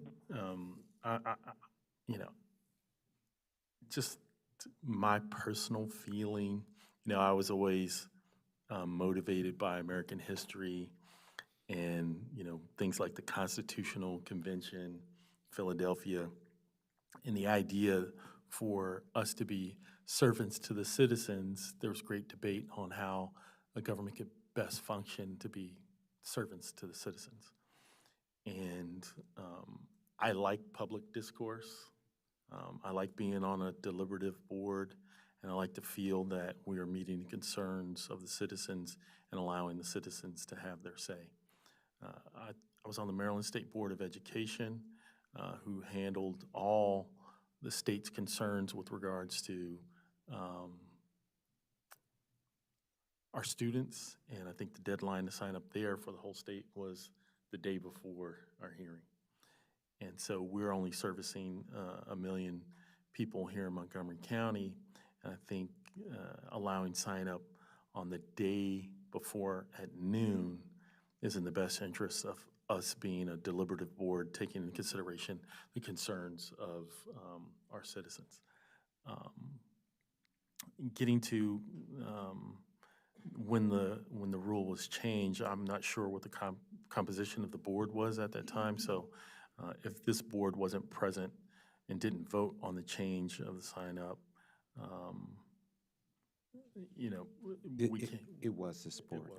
It was this board. It was They this did, board? Okay. and So yeah. I may have unwittingly voted for it, but I think that we need to increase the opportunities for citizens to speak.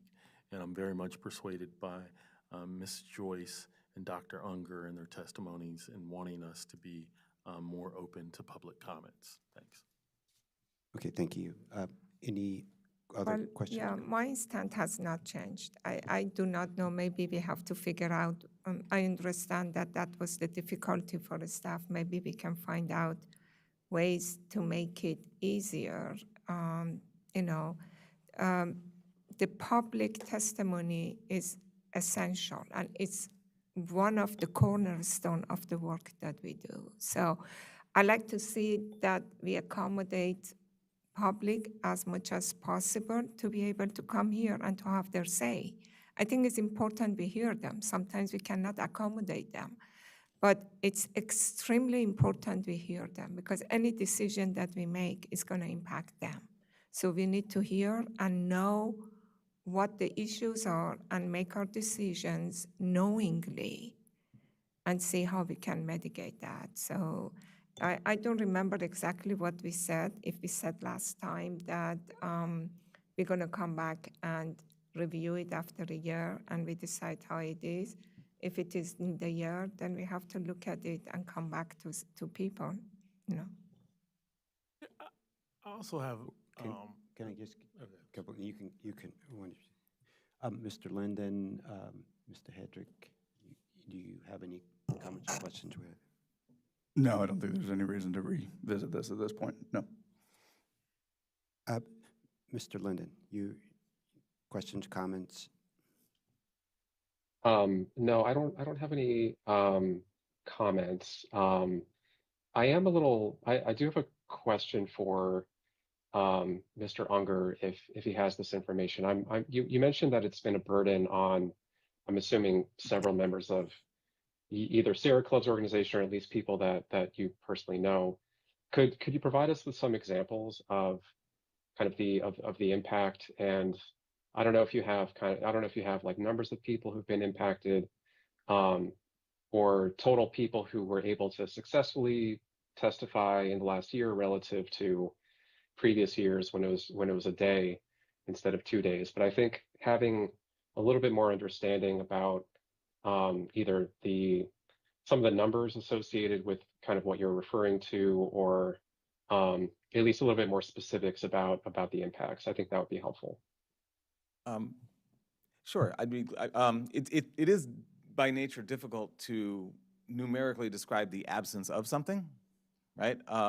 So but I can give anecdotal examples of several times when, for example, we in the Sierra Club had something essentially, from our perspective, pop up. No, we don't. We have public meetings once a month, right? It does not give us a whole lot of time for our executive committee to hear about a popped-up concern, be able to vote on something, especially during the summer when several of us are away also. And we have been racing to try to. We've missed deadlines. If you're asking, are there examples of missed deadlines? Yes, right. Times when we would have testified, but it was like, well, there it went, right? And that's, I don't think that's what anybody wants, right?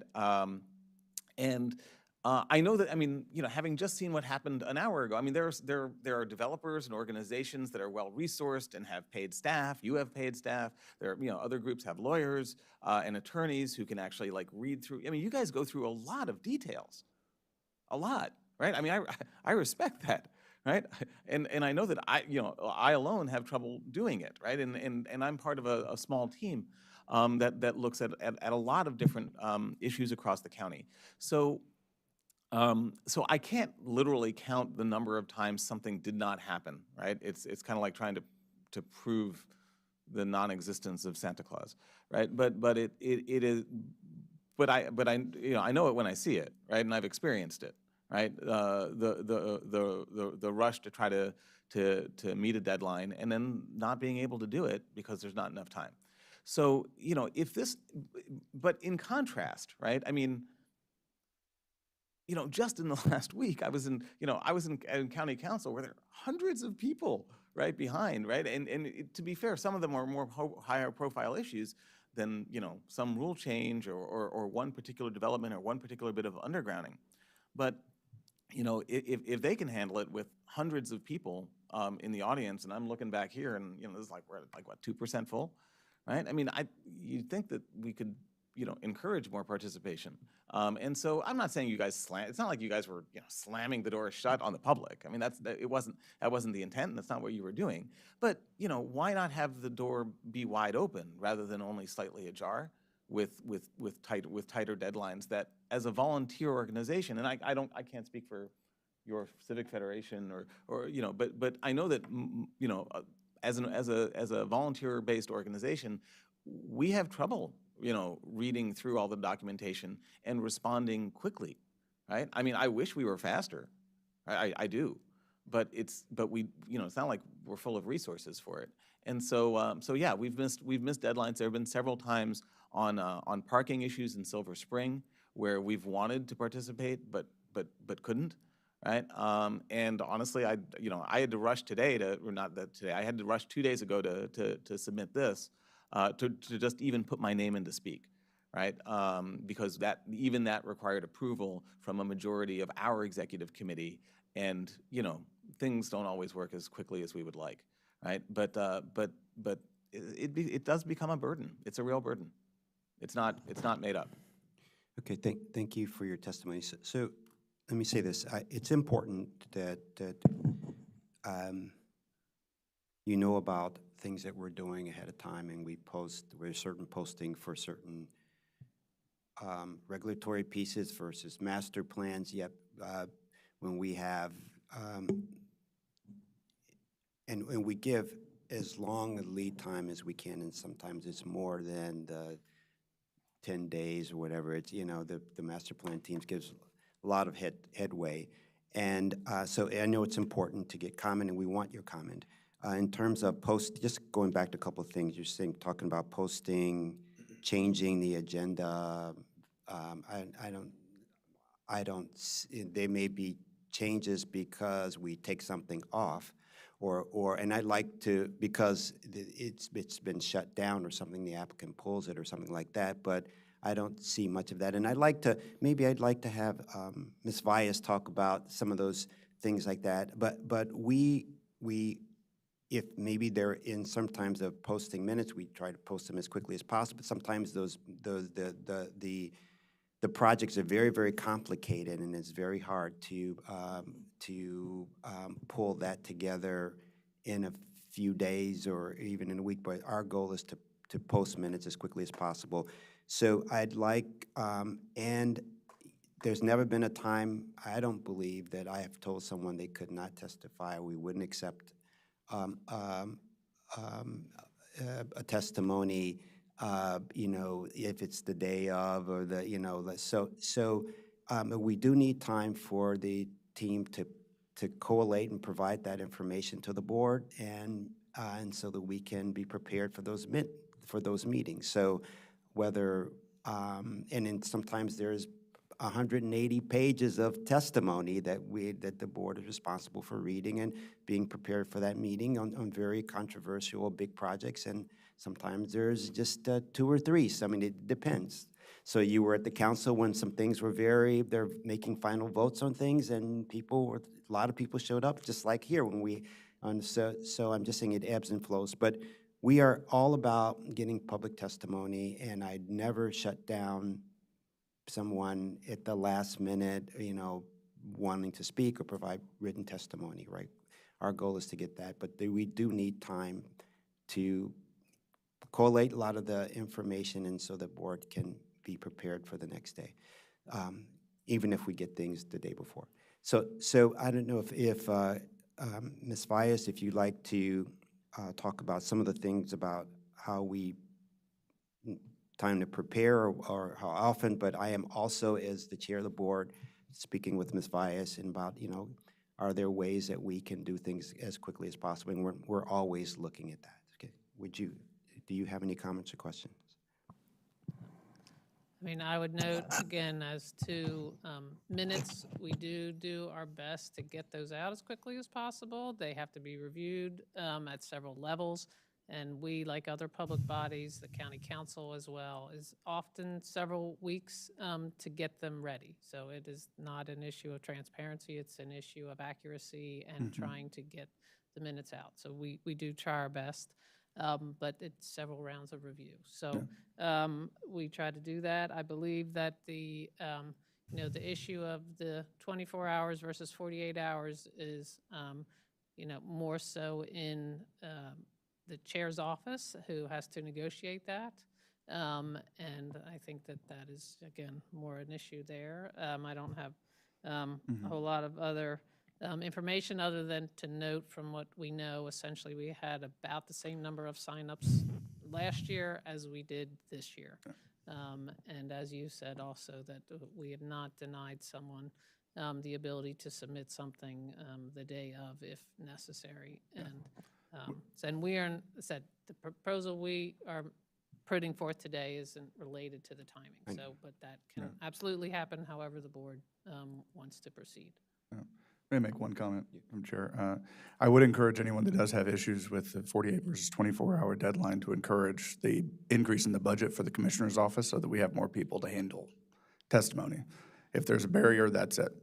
And if you want us to be able to move faster, we need more people to move faster.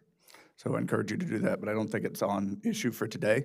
So I'd like to, if the chair agrees, propose that we adopt the revisions given by Emily. I have a comment and clarification. So I misspoke.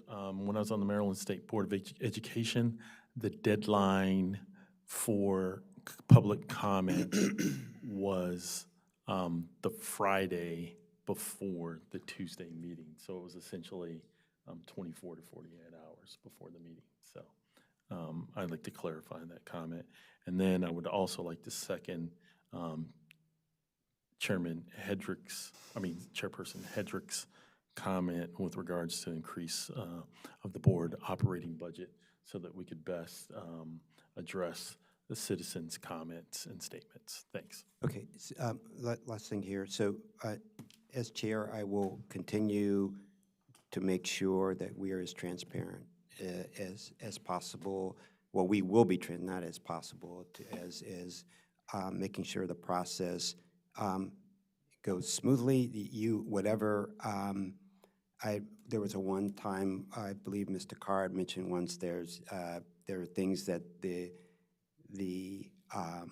board can see on the agenda that that others can't, and the only time that to my was that when the link didn't work, and the links don't work for some reason, human error, but when they were brought to our attention, we make sure that the links work so that because it didn't work for me from time to, it was a mistake. So I pushed on the link, and then I would let staff know that the link didn't work for me, and because it didn't work for anyone. So it was not, we want to be as transparent as possible. If there are things you see that are not right, please bring it to our attention. We will address that as quickly as possible. But it's not for board sees things that the public doesn't see. So, and we will continue to monitor the time that minutes are prepared.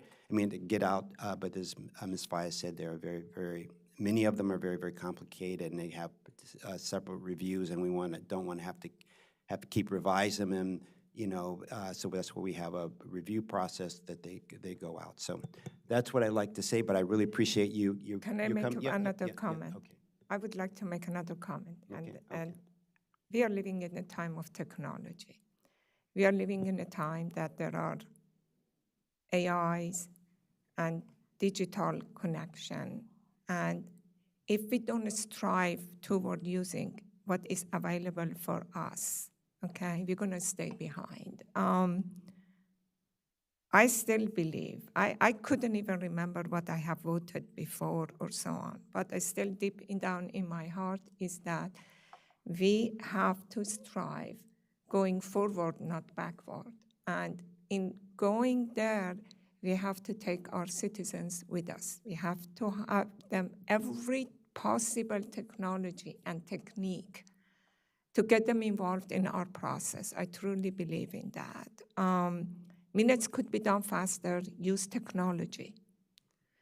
And I understand that we are asking for more budget, that's true, but the resources are scarce, okay?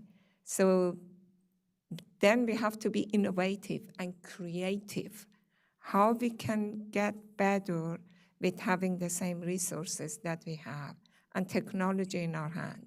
So we have to use that to get to where we want to be going forward, not backward. This is where we are. What Ms. Faya has presented, I have no comments or questions to those, and then I would recommend that a motion to approve what the proposed rule changes, which they were very minor, that she presented, and is there a second to that? Yeah, I'll move and/or second to approve the proposed revisions that we have. Before we vote there, but I will say that it was great that you came and presented to us, and that we will continue to get things out as quickly as possible. We will continue to be as transparent as possible, and anyone that wants to present testimony or whatever, speak in written or oral, I have never not let that person do it. So, hearing the motion, it was a second. Is there? Can we vote on all in favor of approving the changes that Ms. Faya has presented? to us this morning. Yeah. Aye. I'll move to approve the proposed resolution and vote aye. Okay. I second. Yeah. All in favor? Aye. Aye. We are just voting on what, Yes. yeah, Just the proposed revision. okay. Aye, the ayes have it, 5-0. Thank you so much. Thank you for coming to present. And next, we're going to go to item number 9, commercial to residential reconstruction fee schedule update. Do we need to take a break, or can we go to? Okay. You're good? Okay, you let us know. We'll take a 1-minute break. Thank you.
Good afternoon. We're on item number 9, commercial to residential reconstruction fee schedule update, where staff is recommending approval of the recommended fee schedule. Today, we have Parker Smith here providing this presentation. Thank you so much. Yeah, thank you. Good morning or afternoon. For the record, I'm Parker Smith, the acting planning technician manager at the information counter here at Montgomery Planning. Today we have for you a new fee to introduce for a new plan type, which is called the Expedited Plan for Commercial to Residential Reconstruction. So this new plan type was created via Zoning Text Amendment 2503. This expedited plan type may be utilized for buildings that are at least 50% vacant, are at least 2 stories high, and are proposed to be converted to or rebuilt as a residential building. This plan type is allowed in the CR family of zones, as well as in the neighborhood retail and employment and office zones. It's important to note as well that this new plan type involves an expedited review period and combines the process for the sketch and site plan that these projects would typically need to go through.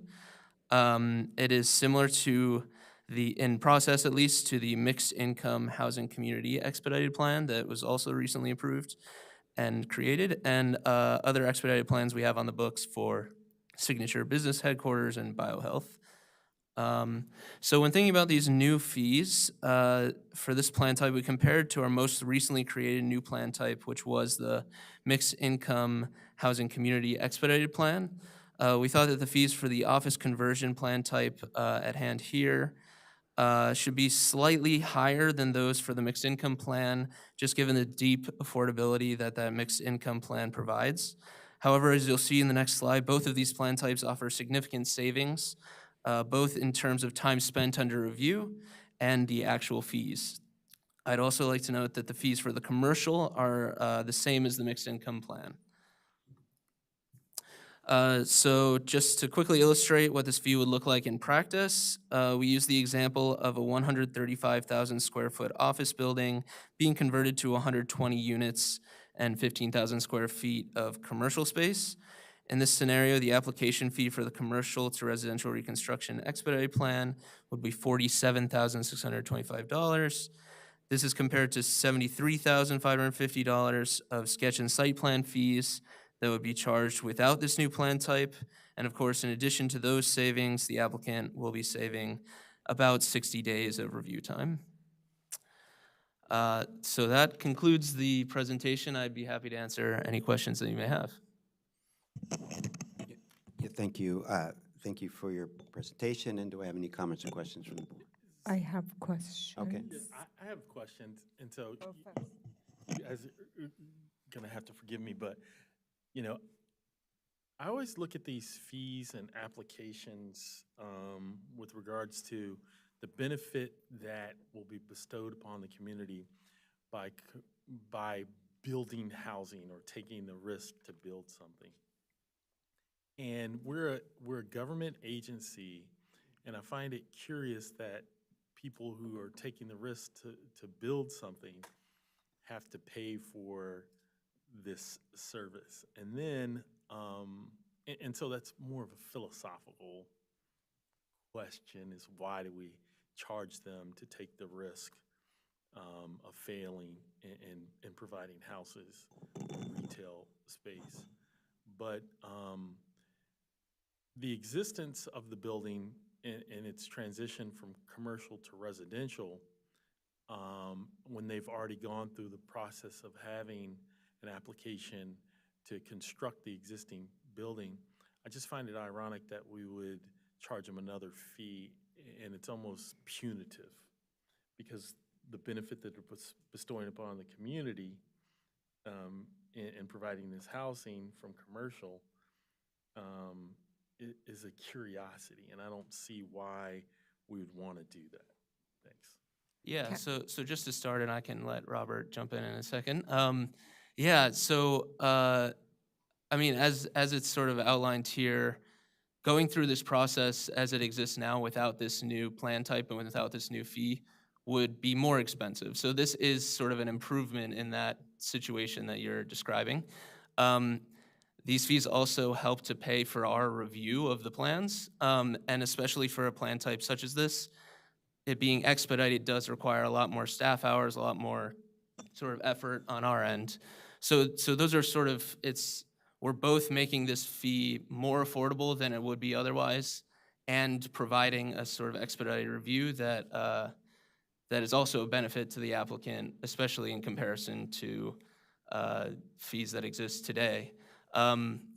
I believe the fee schedule as a whole is reviewed every 2 years, so that would be coming up at the end of this year. And I'd be happy to continue discussions with the board on how to sort of revisit our fee schedule. But this sort of specific new fee is really just to get this plan type up and running and to be able to both provide savings both in cost and time for this specific plan sort of situation. Can I just add something else? I go in opposite way of Commissioner Bartley, okay? The budget has put that there are enterprise activities, okay? So they're not supported by public fund. If you look at the DPS, the whole department is an enterprise entity, okay? They just live and breathe. Not even a penny of public funding is given them. And the cost of the review, of course, they do much more, is high. When it comes to commercial, it goes over $1 million, okay? Just to let you know That's a great point, thanks. How that So it's one like works. a business enterprise. This is a business enterprise. It's not public money. You know, master plan is public, but this is not public. Actually, I'm going to ask reverse because I just don't know how you do that. I'm sorry, going to the other direction. You cut the review, combined to review from 120 and 90 to 60, and the cost is getting low. So you cannot stay in business. You're going to go broke. And I do not know if you use the staff to do overtime, because I know that DPS has expedited review, and it's paid by the applicant if they want expedited review. But I know this is required by the county council and 60 days. So is it able to do it within the regular hours? And if it is, then someone else would suffer because their project has to go further back. Is that true? Great question. Good to you. So I can help answer some of that question. Robert Cronenberg, for the record. And I actually got that question from staff, and when we were going through this discussion of why are we giving them such a break when we are doing it in half the time than we would for 2 plans. I think the short answer is we've been looking for ways to support different housing types in the county. And this is one that we were very involved with in terms of trying to replace existing vacant office buildings into housing where, and there were 2 aspects to this. One is kind of the traditional conversion of office building to housing, and then others was more of what we called more of the nuclear version, which was you're raising an entire area to provide additional housing. We still have to go through the reviews for transportation, for environment, access, and so forth. But I think the short answer is the benefit is definitely for the owners, the developers taking the risk to go through this process. It does have an impact on our staff. There's no question about that. Impact on our staff and other agencies as well. I truly believe that. And the only question is that there is only 8 hours in a day. That's right. Okay. And I support all the things that you have done, but I think it is important that we know what falls off the table. Okay. And we want to make sure that some other things unfairly fallen, if there is a way that we could help and push it. I don't know if you have enough staff or if you have whatever that you need to do to support that. Well, this is new. It's just coming in. So. And you know, Commissioner, we've had a lot of interest Yeah. in this process. I've had 6 to 7 attorneys, consultants reach out to me on properties that we've already started to evaluate. So I think this is definitely going to get more legs than some of the other expedited plan processes that have been put into place. And we've only seen one really come in that has taken advantage of these expedited plans. I do see this one actually a little bit more attainable for some of the development community. Okay. whole thing, I'm saying that if you need help and something is hard, just. I think what you're going to see is we're going to have some requests for more staff to be able to do things like this, because if the request continues to come in to expedite plans and to be more flexible, then that does come with a price, and that price is going to be more staff. So thank you for bringing this to us. My initial thought was one, the break is, to me, you're expediting the process for the developer, the applicant. They don't have to pay double fees or twice for their consultants, their attorneys to come back with, like a sketch plan and then a site plan that's 2 visits to the board with their consultants. Part of me says that by just even equalizing, they win, and so because they're saving on, and so I'm going to get the other board members' thoughts, but I would say yes, the new fee is the same as is, but they are saving.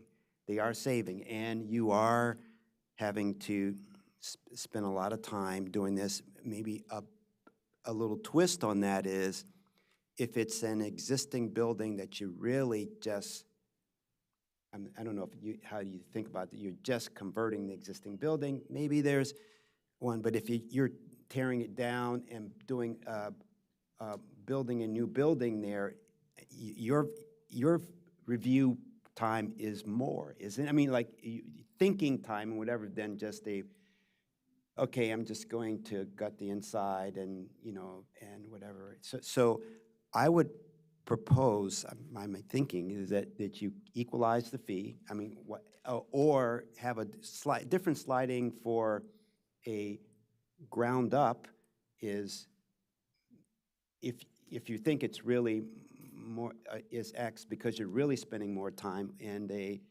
rehab is X minus a little. So, but I think 47 is it's already given, and 73 is given them is I think is fair, but based on what I said, I don't know what you can respond to that or some other board members respond to what I said. So what is your proposal? In general, proposal A is there. It's 73,550 because of all of the. Keep it the same. Keep it the same, but another proposal 2 is that it's 73,550 for a total scrape, and then if you want to do existing building is it's a rehab, total gut rehab, maybe it's 60 or a little bit less than the 70. So that's my thoughts, but I'm still open to hearing what other people have to say. I mean, I approve I think that, and not to interrupt the staff's response to any of that, but I think that, if we're getting interest at this level and this is what we want, let's not shoot ourselves in the foot any more than we already have over the last however long it's been that we've been shooting ourselves in the foot over having interest in this, and part of that is the fee and the rehab and the expedited schedule. Let's keep it there. Let's keep the fees. We'll get more for more, and if we don't, we'll get nothing. And I think that that's worth considering, is that maintaining the, non-expedited fashion and the fee structure is going to get us less actual conversion than we have, and we'll get more fees and more out of it if we allow for the development and redevelopment of buildings that are over 50% vacant and expedite that process and charge less for it. If it's over 50% vacant, it's essentially blight, and we need to work on that. And I think it's worth lowering that, and we're getting something out of that. My biggest concern is actually Robert's concern of whether or not we have the staff to handle it on a regular basis. But we're getting a great deal of benefit to the community and benefit to the public out of that $30,000, $25,000 reduction in the fee that's much higher, broadly speaking, than that $25,000 is worth to us, broadly speaking. We just do have to have the staff for it. I think keep the fees lower and keep the expedited thing, and we'll get more gross money. We'll get more gross fee out of it for having that than we would for keeping the fees high, because we'll get more, we'll get more development interest, I think. Okay, so your goal is, just to confirm, you're saying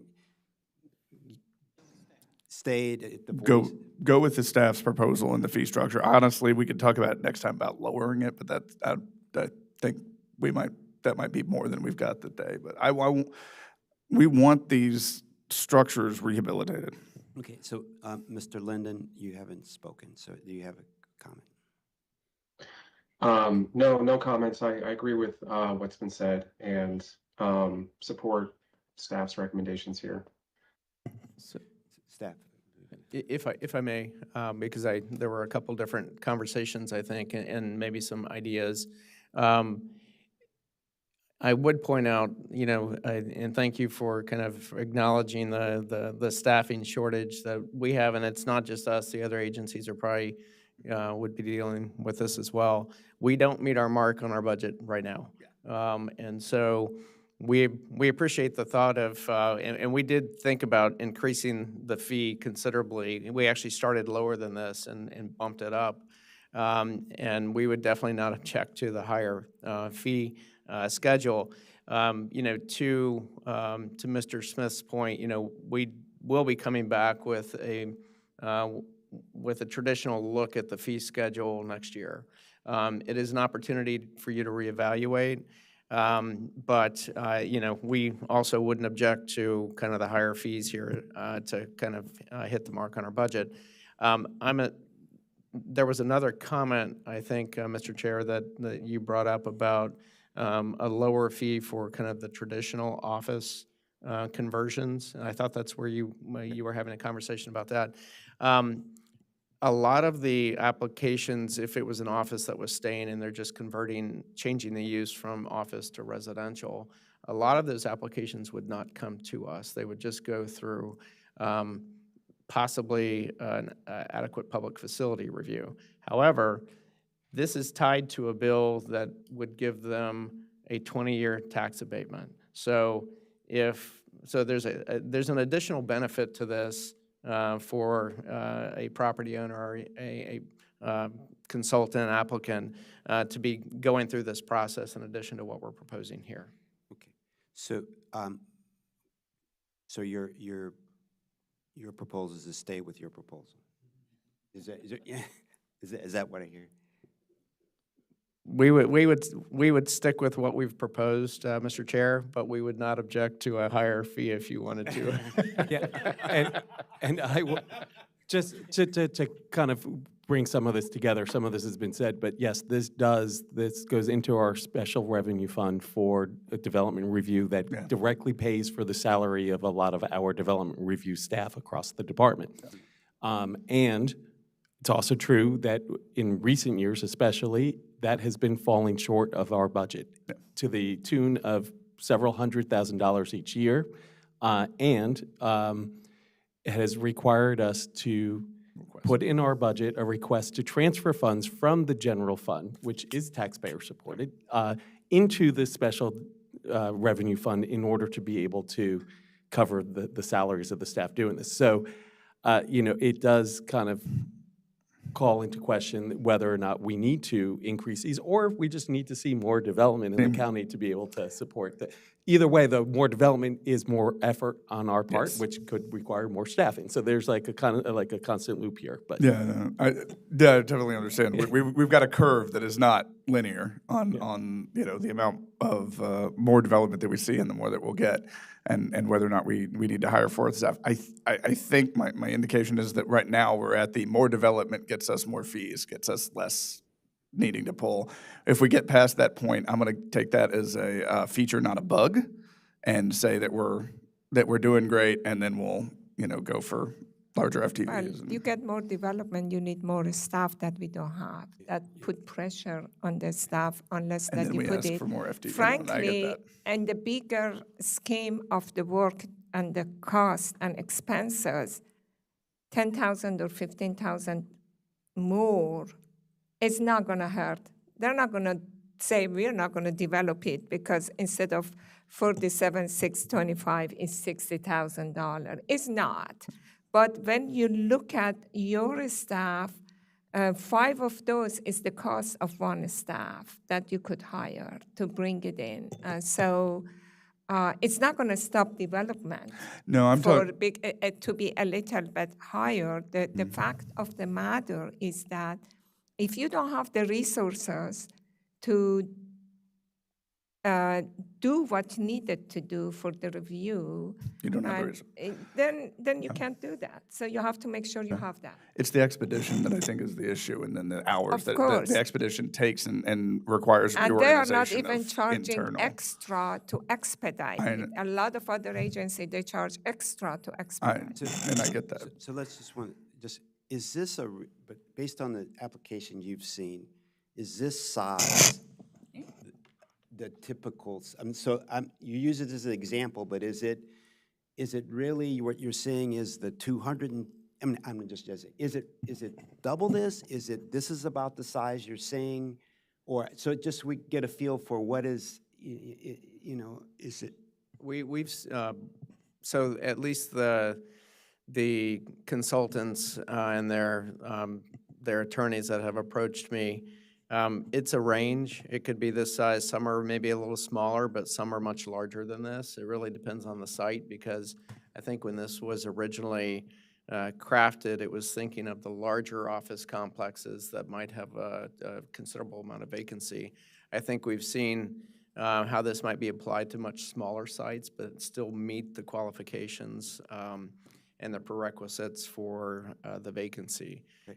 So it's a range. We picked a number. I don't think there was any rhyme or reason to this number other than it gives you kind of a basis of how many units might go into a building, under some of the zones that we've seen in the downtowns and some of the outskirts. So. But if we needed to run more numbers, we could, but I don't think that. This just gives you a better understanding. Okay, one last question, and I'm going to, so you are coming back, when are you coming back to the board with the fees, with the overall fee schedule? It sounds like summer of 2026. So next summer. Yeah. Next summer.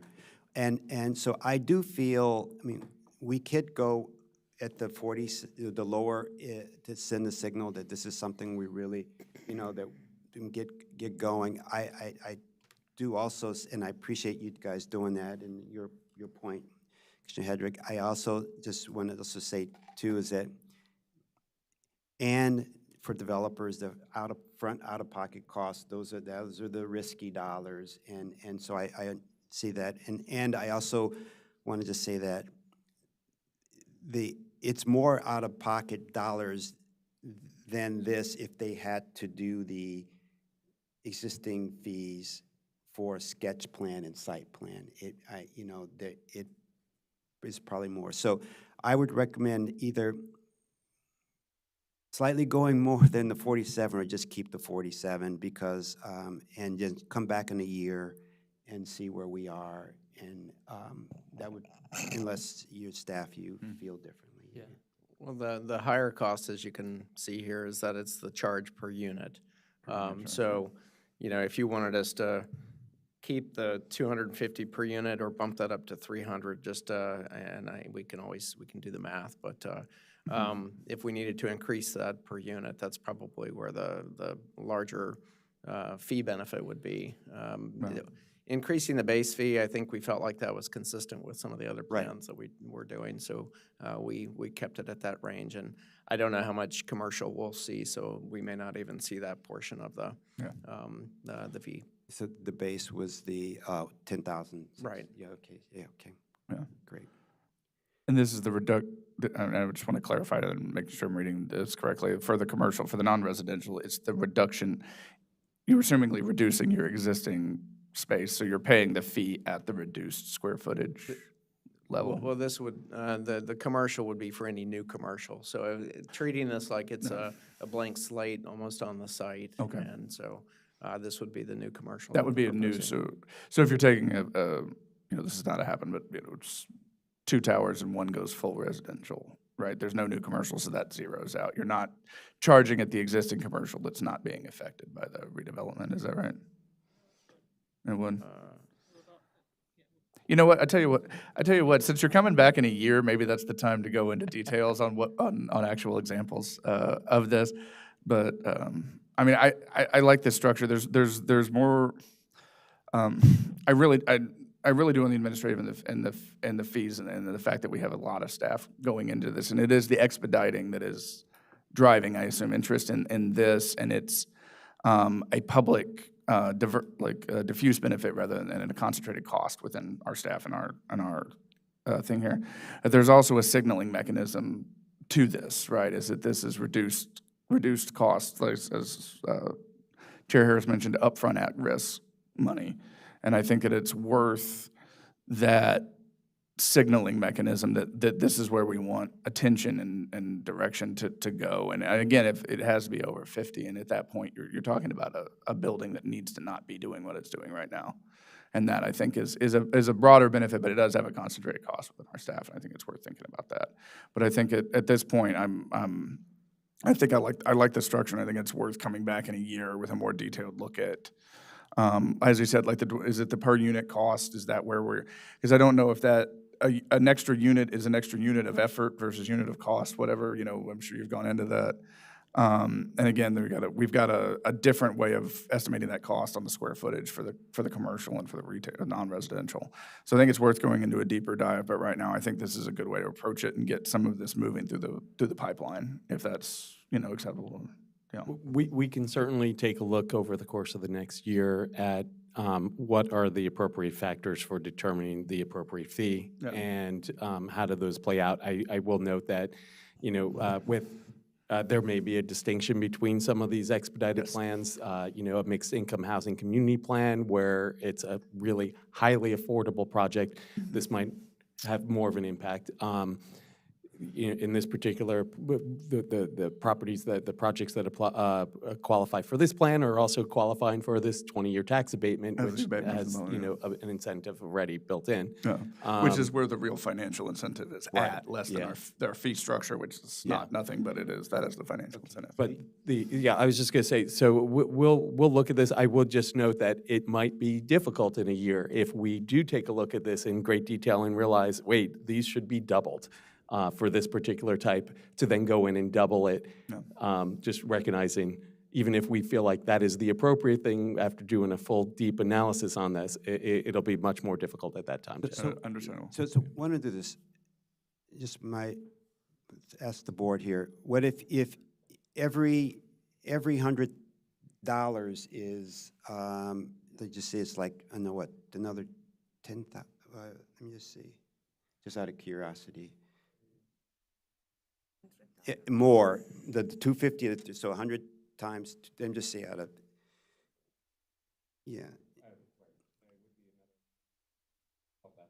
$12,000. In this example, which is 12,000 would make this 50 versus 73. I mean, I think you can move it up to maybe another 100, 150, and you'll still be less than what you had before. You're sending the signal that you're, you're, and then it's so that it's not so harder to I support that. Yeah. For 100, to take that up to 350 per dwelling unit? Yeah, if you did 350, I'm just not trying to do this on this, but. It would be an additional $12,000. So the total fee in this example would be